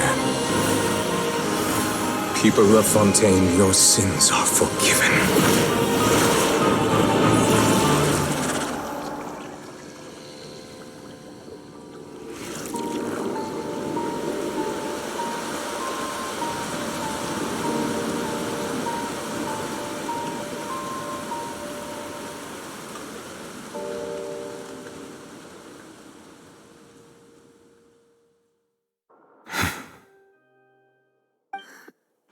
What just happened? Has the death sentence been carried out? Was that bright light some sort of misdirection? I have a feeling that something huge just happened. But since we're all still alive and haven't been dissolved, I assume whatever happened was good for us. It's time to end this. We must mete out punishment to that beast. Didn't you say just a moment ago that it can't be defeated? I have gained the strength sufficient to deal with it. Through certain means, I now have the ability to separate the power of the Primordial Sea from that creature. We should seize the opportunity to pursue our quarry. Traveler, now that the oratories can no longer function, I require an executor to help me mete out justice. The root of the calamities befalling Fontaine, the beast that enacts the prophecy, its name is the all-devouring narwhal. Come with me, traveler. The hour of execution has come.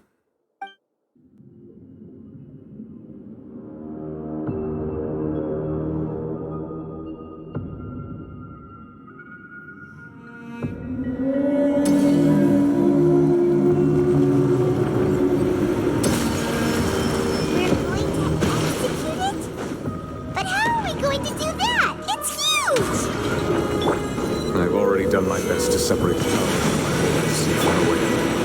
Considering the size of the beast, I cannot reach the power source. Unless we can find a way to attack it from within.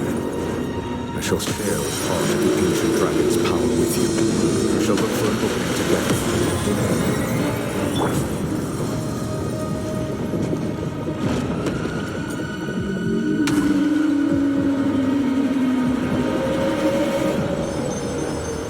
Feel its sorrow turning into hostility. Solidify!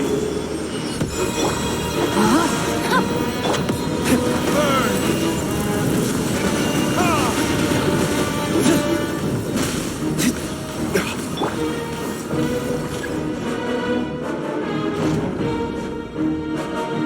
Adventure time! The all-devouring narwhal cannot resist its instinct to devour. Continue to trigger its hostility. When it presents itself.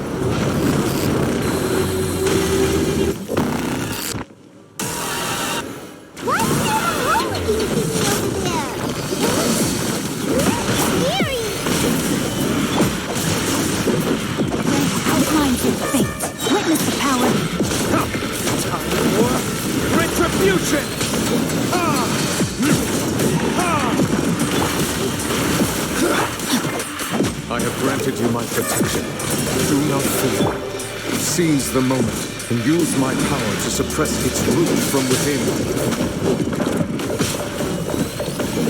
Everybody stand! Time for retribution!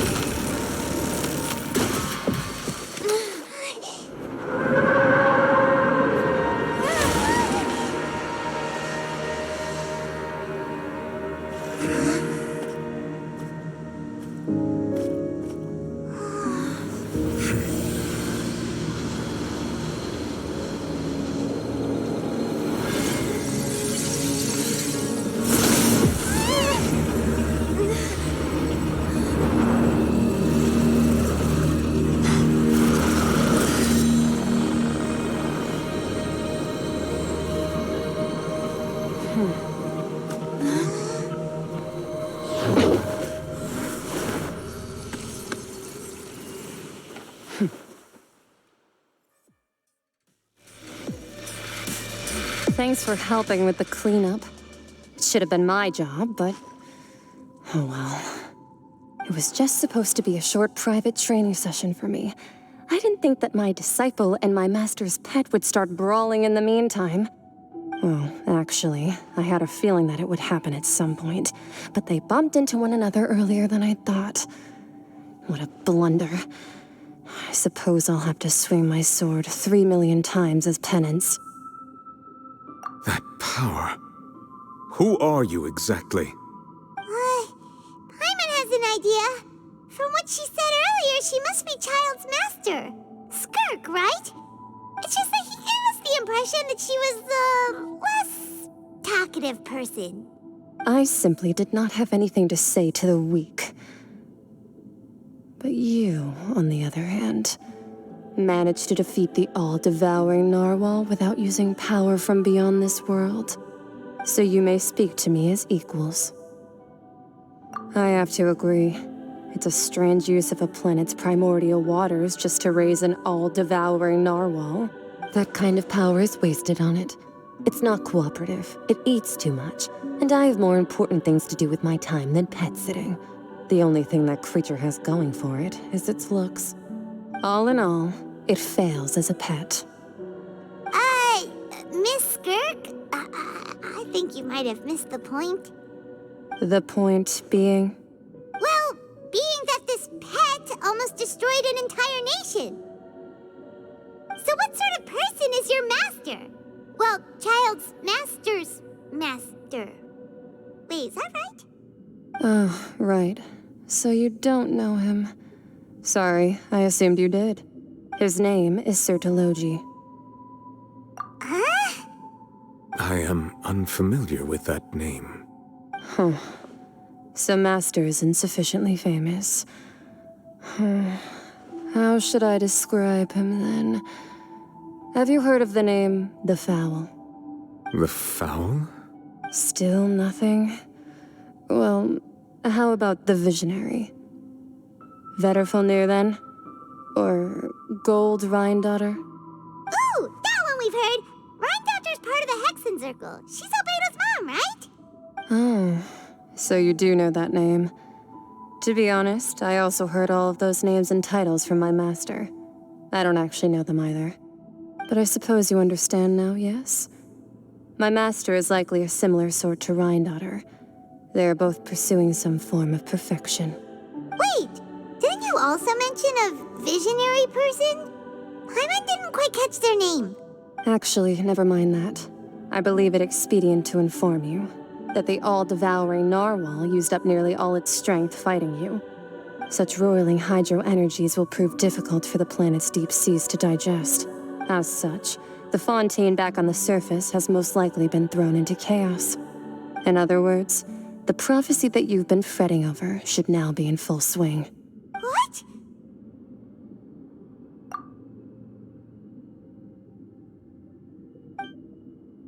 Not to worry. Focalors has already managed to deceive the heavenly principles. In the end, the people will all be dissolved into the waters, and only Furina will remain, weeping on her throne.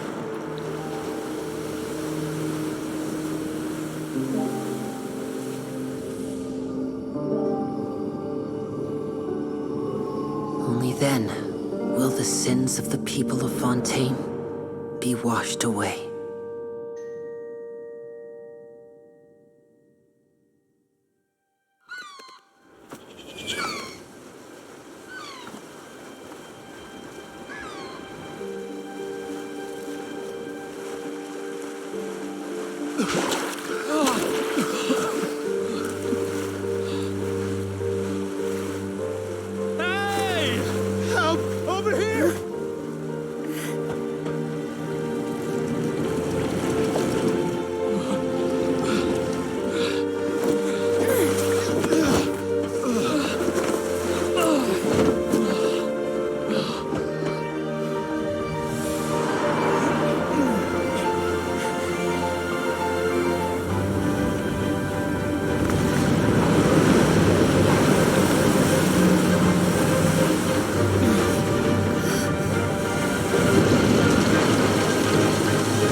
All hands, initiate emergency rescue!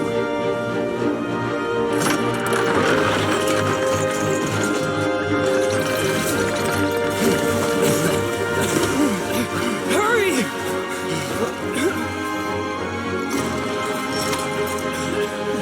Hey, lend a hand!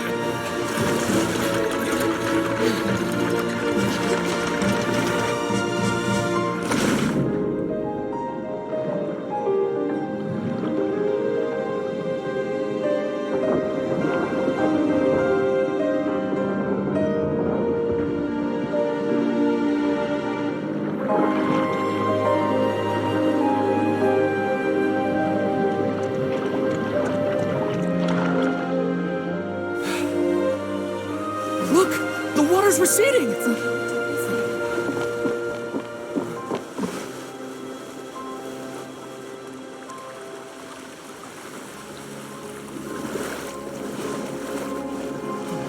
It's a miracle! Water's receding. We didn't dissolve. The prophecy was wrong. The prophecy was wrong.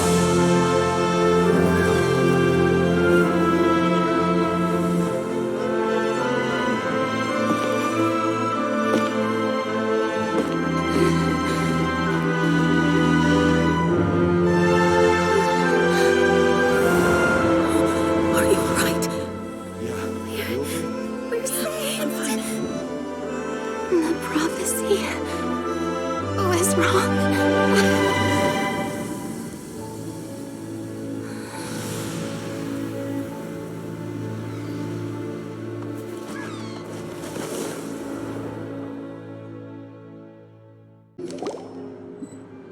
The Solo renewed! The Sfina di Rasula attacks post-disaster rebuilding. I recently visited Poisson to meet with Miss Navia, spokesperson of the Sfina di Rasula, and we spoke about Poisson's present and future. Old soil can still give birth to new bloom, Miss Navia stated. Hope is like seeing a small cookie when you're starving late at night. You just need a little of it. Skyship Winglet, boon or bane of the Fontaine Research Institute. The various disputes that have arisen on account of Mr. Edwin have suddenly become a shield over the Institute, with Jurier turning out to be a once-overlooked hidden gem. People always call the first researcher mad, but few know what to call the second. And should that latter person achieve a miracle, they would find it all the harder to find a word with which to classify him and his team. Wow! Paimon barely recognizes the people in the reports. Are those really Jurier and Navia? They sound like real big shots. What do you think? Pretty enthralling, huh?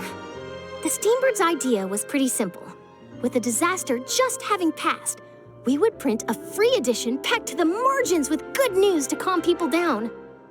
The value for these big scoops lies in their inevitable follow-ups. We'll publish further reports and go into the stories behind those people. Edwin's assistant, Jurier, created a true flying ship, while Navia is leading people in the reconstruction of their home. I'm sure that these stories could draw even your well-traveled eye. Paimon's curious too! Wait a minute. Didn't we watch everything happen from start to finish? What's there to be curious about? And that's exactly why I'd like you to come conduct interviews with me. You're the best incubators of news, if you haven't noticed. And also, with you around, I'm sure I'll get to see that Duke. Are you sure? Hasn't he turned you down several times already? Oh, this time will be different. Come on, let's head to Poisson first, and then make a trip to the fortress. There are some things you'll only know when you get there. Navia! Oh, it's you. What brings you all here? Hey, we're just having a look around. I'm here to update myself on how things are going here. Oh, the Fatui are here too. Let me introduce you. This is Mr. Garunt Snežević. He represented the Knave in sending us a large amount of supplies, and is helping with our work. Our residents are hard at work as well. Thanks to everyone, work is progressing nicely. We've lost a lot of people, but we're moving forward. That will have to be enough. Hello, Miss Charlotte. I'm a big fan of yours. I especially like that article you wrote last year about Fontaine's stray cats. But if you don't mind, could you not emphasize our role too much in your report? It's not charity we're doing here. We just happen to share the same interests as the Sfina. I get where you're coming from. I'll keep it as simple as possible. Or would you be willing to feature as friendly neighbors? That would be fine. Thanks. Oh, you're back too. How are things? We finished laying down the construction materials. It'll be another hour before the workers are able to go over there. Huh? You're here too, Clarence? Well, her reputation's greatly risen after that whole duel business with Miss Furina, so she's here in Poisson to wait out the heat. All right. She really came here to help me out. There's too much to consider in the reconstruction of Poisson. The Sfina has need of more decision-makers. And, well, I do already happen to be connected to Mr. Callis. Oh, wait just a moment. Do you mind me asking a few questions? You know, about how you felt before the duel, about what it was like facing down a god. There's lots of exciting material there, I bet. Forget it. I'm sure you can find a better theme than that, Miss Charlotte. I see you're the same as always. Couldn't you do me a favor, for Navia's sake? Well, if we're talking about doing things for my sake, you might as well just take a few more photos of me. Or of the Traveler. It's better than wasting time persuading Chlorand, at any rate. Of course I will. I'm not gonna let her off that easy. All right, then everyone who wants to be in the photo, gather up. And smile.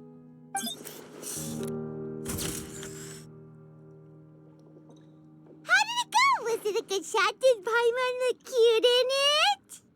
Not bad. Your addition really helped the composition of the picture. All right, hang on a moment. Let me snap a few more shots.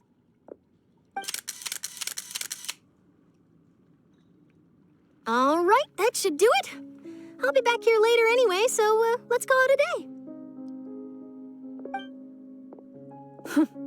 You're very quick. Speed is of the essence when it comes to the news, and freshness is the key. Also, not to brag, but I'm pretty good at building connections. Who knows? I might eventually get that interview with you after all, Miss Clarande. Wow, you really do have that never say die spirit. I'm impressed. I'll hazard a guess that this is how you got that interview at the Fortress of Maripede. Whoa, you're well informed. Let me make a guess too.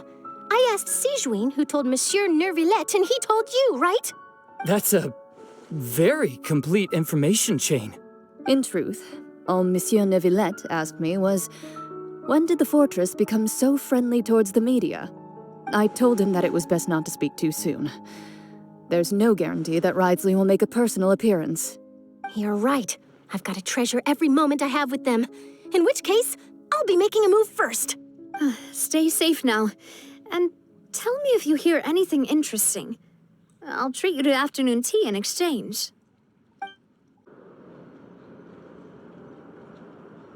Wow, guess we're here again, huh? There's a real nostalgic feeling to this place. Looks like you've been missing us. Duke! Did you come all the way to the entrance to greet us? Of course. I'm here to welcome you and our dear Miss Charlotte, whom our good head nurse recommended to me. It's an honor to finally meet the much-rumored Duke. Thank you for consenting to my visit to the fortress, sir. No need to thank me. But that said, I shouldn't be the focus of your interview. I trust you recall our agreement? Of course, of course. All right then, this way.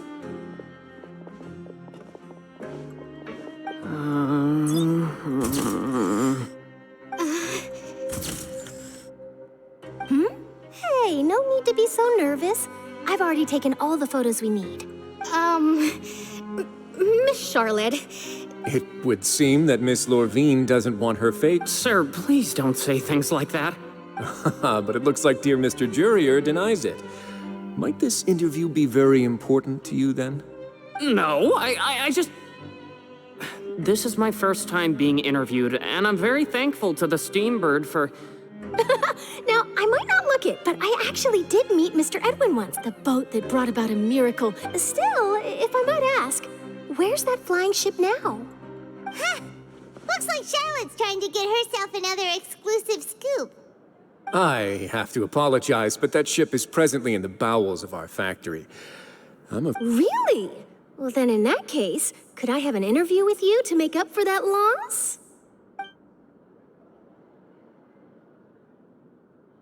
You already know my answer, I'm afraid. Best you interview our head nurse instead. Or perhaps you'd like to take another photo of this couple of researchers? Did you really have to use the word couple? Well, then, 2 solo photos will do. Is my hair messed up? Please, someone help me have a look. Things sure are getting pretty lively here. We've seen this kind of thing before. Oh, seems like everyone's here.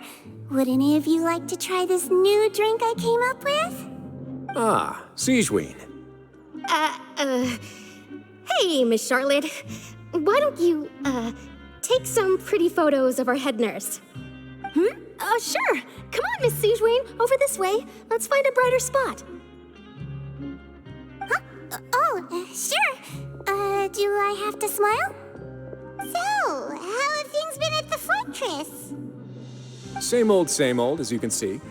Fontaine's undergone some changes, but this place is still more or less the same. Other than that flying ship, it got a tad too much attention, I think. That's why I decided to let the interview go through. We should direct more public opinions toward the behind-the-scenes heroes. Am I right, Mr. Jurier? Miss Lorvine? You're too kind, sir. I believe that you too should have your day in the sun. Not that you would want that, which is a pity. I'll just leave the spotlight to you two.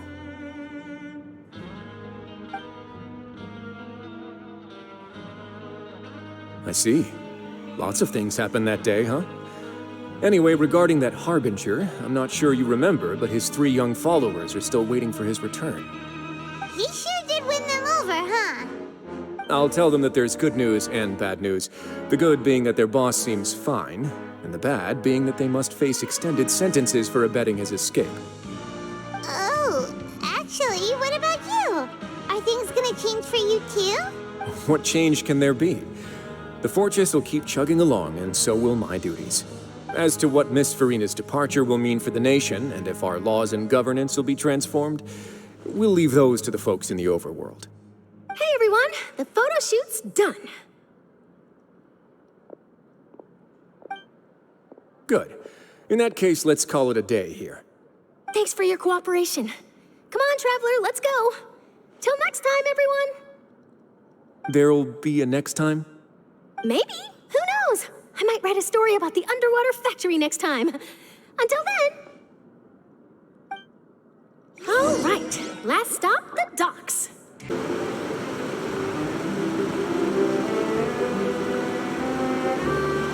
I didn't see them! They really are here! How did you know? Navia mentioned that she stayed in touch with Limmy and the others after working together. Apparently, they've been at the docks distributing these strange pockets the whole time since. Traveler, Paimon. Ah, and Miss Charlotte, too. Would you like a magic pocket? What sort of gadget is it? It's a wondrous bag that can be used to carry many things.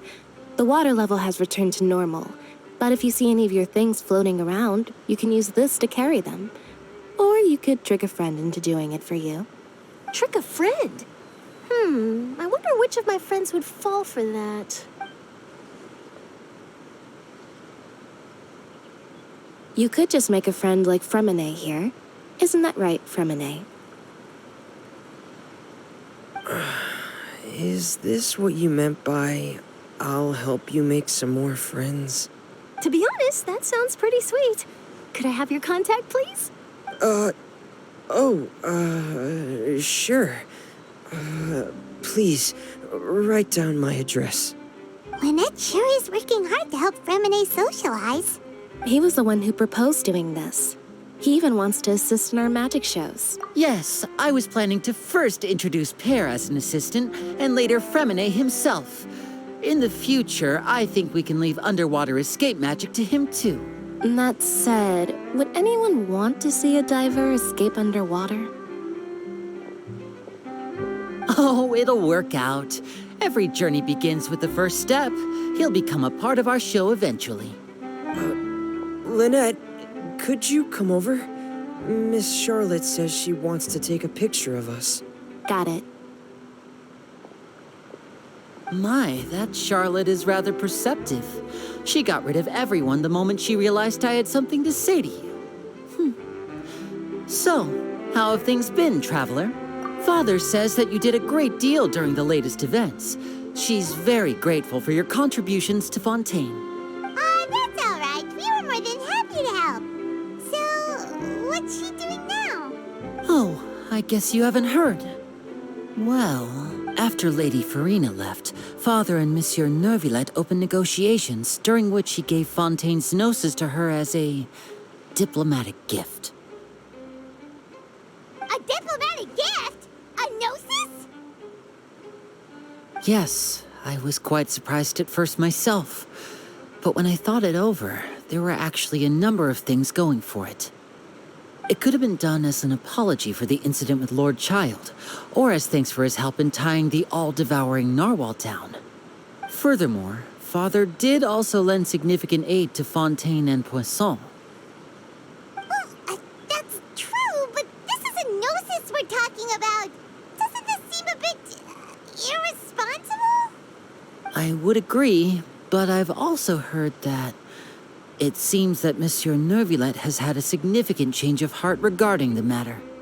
So there's some reason for this that only Neuvillette knows about? I suspect you'll have to ask him about that yourself. Yes, speaking of which, I did see him strolling around the entrance to the Fortress of Meripede a while back. Isn't he real busy and stuff? Paimon didn't think he'd have the time for that. But back to the topic. The Gnosis was given to the knave, right? What about Child? They say that he's returned to Snezhnaya to recover from his wounds. I hear that the recent disaster really did a number on his health. That's true. When you think about it, we've had loads of run-ins with the Fatui. To think we'd be allied with them this time. So shocked by such a simple switching of sides?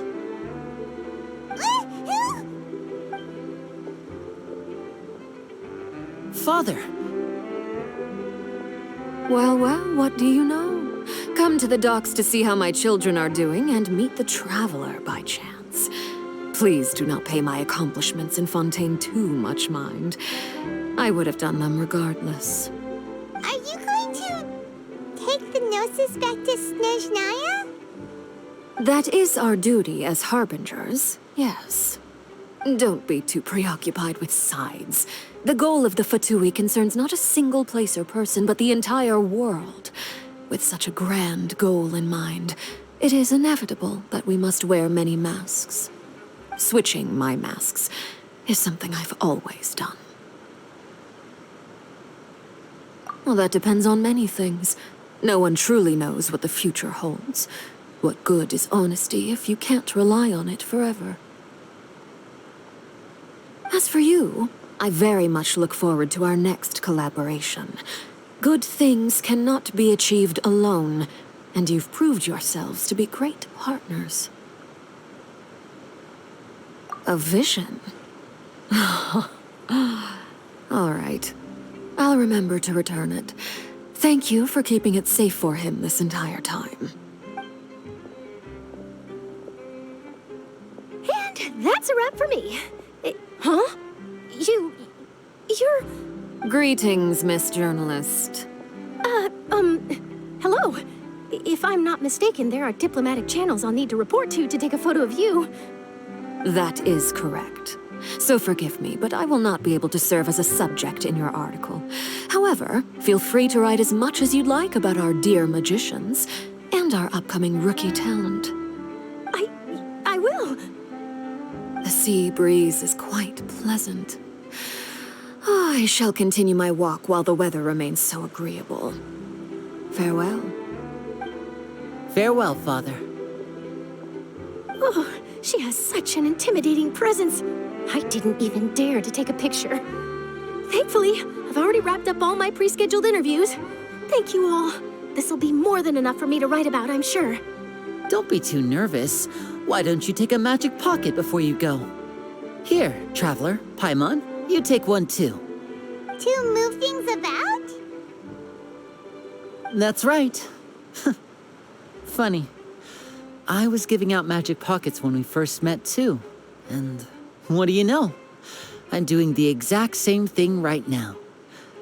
So many things have happened, but the pockets are still the pockets. I guess this must be life. We will all follow our own paths, and serendipity will lead you to your fated friends. All right then. We'll be handing out pockets in some other districts later, so we'll get going now. Have a good day, you two. Well, guess we sent Charlotte off. Shall we go see how Neverlette's doing? As long as he's not so busy that he doesn't have time to chat anyway. The entrance to the fortress! Ooh, he really is there!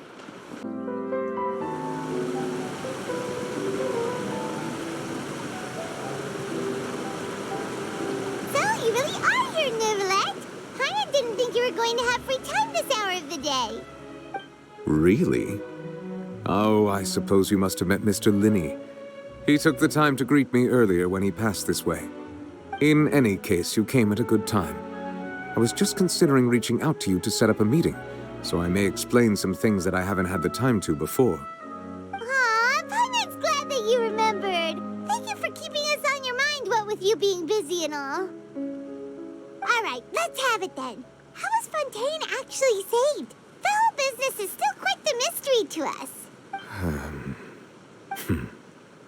It It is strange how words can often leave a bitter taste in the mouth when it finally comes time to say them out loud.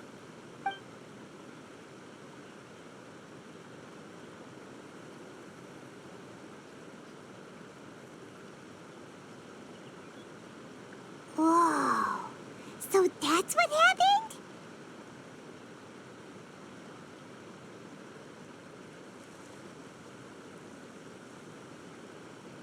Focalors destroyed the divine throne of the Hydro Archon and restored your power to you, transforming you into a fully fledged elemental dragon sovereign. But Paimon still doesn't quite get what you did to save the Fontainians from dissolving. For me, the authority of the ancient dragons refers to absolute control over the hydro element. Fontainians were incomplete humans born of Egeria's use of the power of the primordial sea, with constitutions similar to that of mimics. But so long as those primordial energies remain within them, I could use the ancient dragon's authority to grant them true blood, after the fashion in which life was first brought into being on this planet. In other words, when I gave my verdict, Fontainians became true humans, and thus would naturally no longer be dissolved by water from the primordial sea. Focalors must have counted on you to make that decision as well. Your verdict was the key to making the prophecy appear to have come true while saving everyone. Yeah, and in a manner of speaking, Focalors finally managed to fulfill the original Hydro Archon's wish to turn Oceanids into real people too! It seems from your expressions that you still have more things you wish to ask. Ask away. I will tell you the truth as I know it. I have investigated his case along many avenues, and I have learned that he once fell into an unknown chasm when he was young. There, by chance, he awakened the all-devouring narwhal. But whether it be by sentiment or reason, that should not have been enough to consider him the root cause of the disaster. At most, he would have had tangential liability. As for the judgment passed by the oratrice during the trial, whether it was due to that liability by association or Focalors deliberately using him to buy time for us on the assumption that he would be able to hold the creature off, I cannot say. Guess Focalors had Fontainians in mind the whole time. In the end, it was thanks to her that they finally became real humans. Hang on a second. Paimon suddenly got another question. Back when Fontainians hadn't yet become real humans, were the children they had also transformed Oceanids? Life has always flowed like water. Do you recall how Fontainians would often come to the Fountain of Lucine to pray for children? Yeah, Lynette said the fountain is where all the waters in Fontaine converge. In truth, even those couples did not know that such prayers were no mere custom, but instead a form of ritual. Those Oceanids who were blessed within the spring water would later descend as new humans in the coming months. Paimon sorta gets it now. Either way, it seems like this ritual won't be of any further use, but it'll probably live on as a local custom. Ask away. I will tell you the truth as I know it. Yeah, about that. Risley said Furina has already left. What's that all about? Ah, Lady Furina. The people are only aware that her death sentence has not been carried out. She abdicated the post of Hydro Archon and left affairs related to that title to me, before leaving the Opera House. I related Focalors' words to her faithfully and completely. After hearing them, she seemed neither saddened nor comforted. She simply said that she was tired and needed to rest. Having said that, she then packed her things and moved out of the Opera House, not unlike how an ordinary person might. But she's still got a place to stay, right? You need not worry. I will make arrangements to ensure that she will not want for food, clothing, board, or travel. In truth, I am somewhat happy for her. The wear and tear on her spirit will, of course, take time to heal. But now that she no longer has to play the role of Focalors the Hydro Archon, she can finally lay down her burdens and lead a normal life. What about you then? What are your plans now that you've regained your full powers as the Hydro Dragon? After Focalors passed on, the Oratrice also ceased to function. This matter will directly affect our trials. After much careful consideration, I've decided to take over its role in our courts. From now on, I shall hear cases and pass verdicts by myself. Looks like you're still considering stuff from the perspective of the the Udex, huh? As an elemental dragon, there are indeed many things that I must do. But this power and this duty, in a manner of speaking, you could say that both were granted to me. As such, before I attend to my other responsibilities, I must first and foremost continue to serve Fontaine as its highest judge. The duty of the Hydro Sovereign and the duty of the Udex shall coexist within my person. Additionally, the Hydro Archon's departure has brought about another problem, which is that the Opera House shall no longer produce indemnitium. That's true. That power was derived from the people's faith in the Hydro Archon, wasn't it? Wait, but the various mechs and machines in the city are all still okay. Where are they getting their energy from? As I am now, I have full command over New Musia, and it can serve as a complete substitute. Another reason why I cannot quite leave Fontaine immediately. Wow. This ancient dragon's authority stuff is really quite useful, huh? Ask away. I will tell you the truth as I know it. Oh, that's right! They say you've given it to the knave as a diplomatic gift or something. Leaving aside their intentionality, the two Fatui Harbingers have indeed done much for us during this crisis. Their sole remaining goal in Fontaine, at least at this point, would seem to be the Gnosis. The Oratrice has ceased to function. The Hydro Archon's divine throne is now no more, and I do not need the Gnosis's power. As such, it has lost all meaning for Fontaine. If the Fatui have impure designs, then we might as well accede to their request now, and avoid unnecessary conflict. What complicated considerations. Paimon thought you were just giving it to them out of gratitude to the knave and as an apology to Child. Ask away. I will tell you the truth as I know it. You will soon be heading to Natlan, I presume. I'm afraid that I have little talent as a travel guide, so all I can do is tell you what I know about that land. As far as I'm aware, Natlan can be said to be a nation of dragons. A nation of dragons? You mean like you? No, I suspect that I would not find myself welcome there. Unlike ancient dragons such as myself, the dragons of Natlan have undergone long years of development and evolution. Large numbers of them have entered a form of coexistence with humanity. Natlan is also the nation of war. War ravages those lands like an undying flame. There is one other piece of information I got incidentally from my negotiations with the knave that I believe may be useful to you. The Harbinger known as the Captain has thrown his hat into the endless ring of war. The Captain. Sounds like a real tough customer. Seriously, everywhere you look, there's a Fatui Harbinger doing their thing. I suggest that you fully prepare yourself before going to Natlan. In the meantime, Fontaine's doors will always be open to you.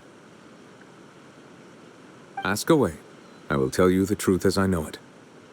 Hang on a sec. Paimon's still got a question about the Gnosis. When we spoke to Linny earlier, he mentioned that your attitude towards giving away the Gnosis had clearly changed. We guessed that there might be some reason for it that only you were aware of. No wonder the House of the Hearth is the Fatui's intelligence division. They are certainly sharp. So regarding this specific issue, I was just getting ready to share something with you. What is it? In truth, I exchanged some further words with that lady named Skirk after sending you two back to the surface. It went something like this. Well, we're going to head topside to see what's going on. You hurry over soon as well, all right, Nervalet? What next? The all-devouring narwhal isn't here, so I'm no longer getting any interference. I can finally catch the scent of your power, what it's made of. It is the authority of the planet's primordial dragons, but with something very similar to a god's curse mixed in. It's quite a novel blend. I'm sure I've encountered something like this before. What was it again? I do not know what you speak of. Of course. How could I forget? You should have the remains of the third descender on your person, yes? Remains? I've never heard of any such thing. According to your parlance, I believe it may be called a gnosis. Well, that much is true. After Focalors' divinity faded, she handed her gnosis to me. But I fear I have never heard of it described in the manner that you just did. I've been training with my master, the Fowl, ever since I was young, and I have never returned to the surface since. So most of the information I possess, I got from him. It is only natural for those who are greater than humanity to possess a different sort of common sense, which is why there are so many problems in our attempts to communicate with humans. Regardless, you should probably get rid of objects of misfortune to prevent any disasters from befalling you. To live in itself is a blessing.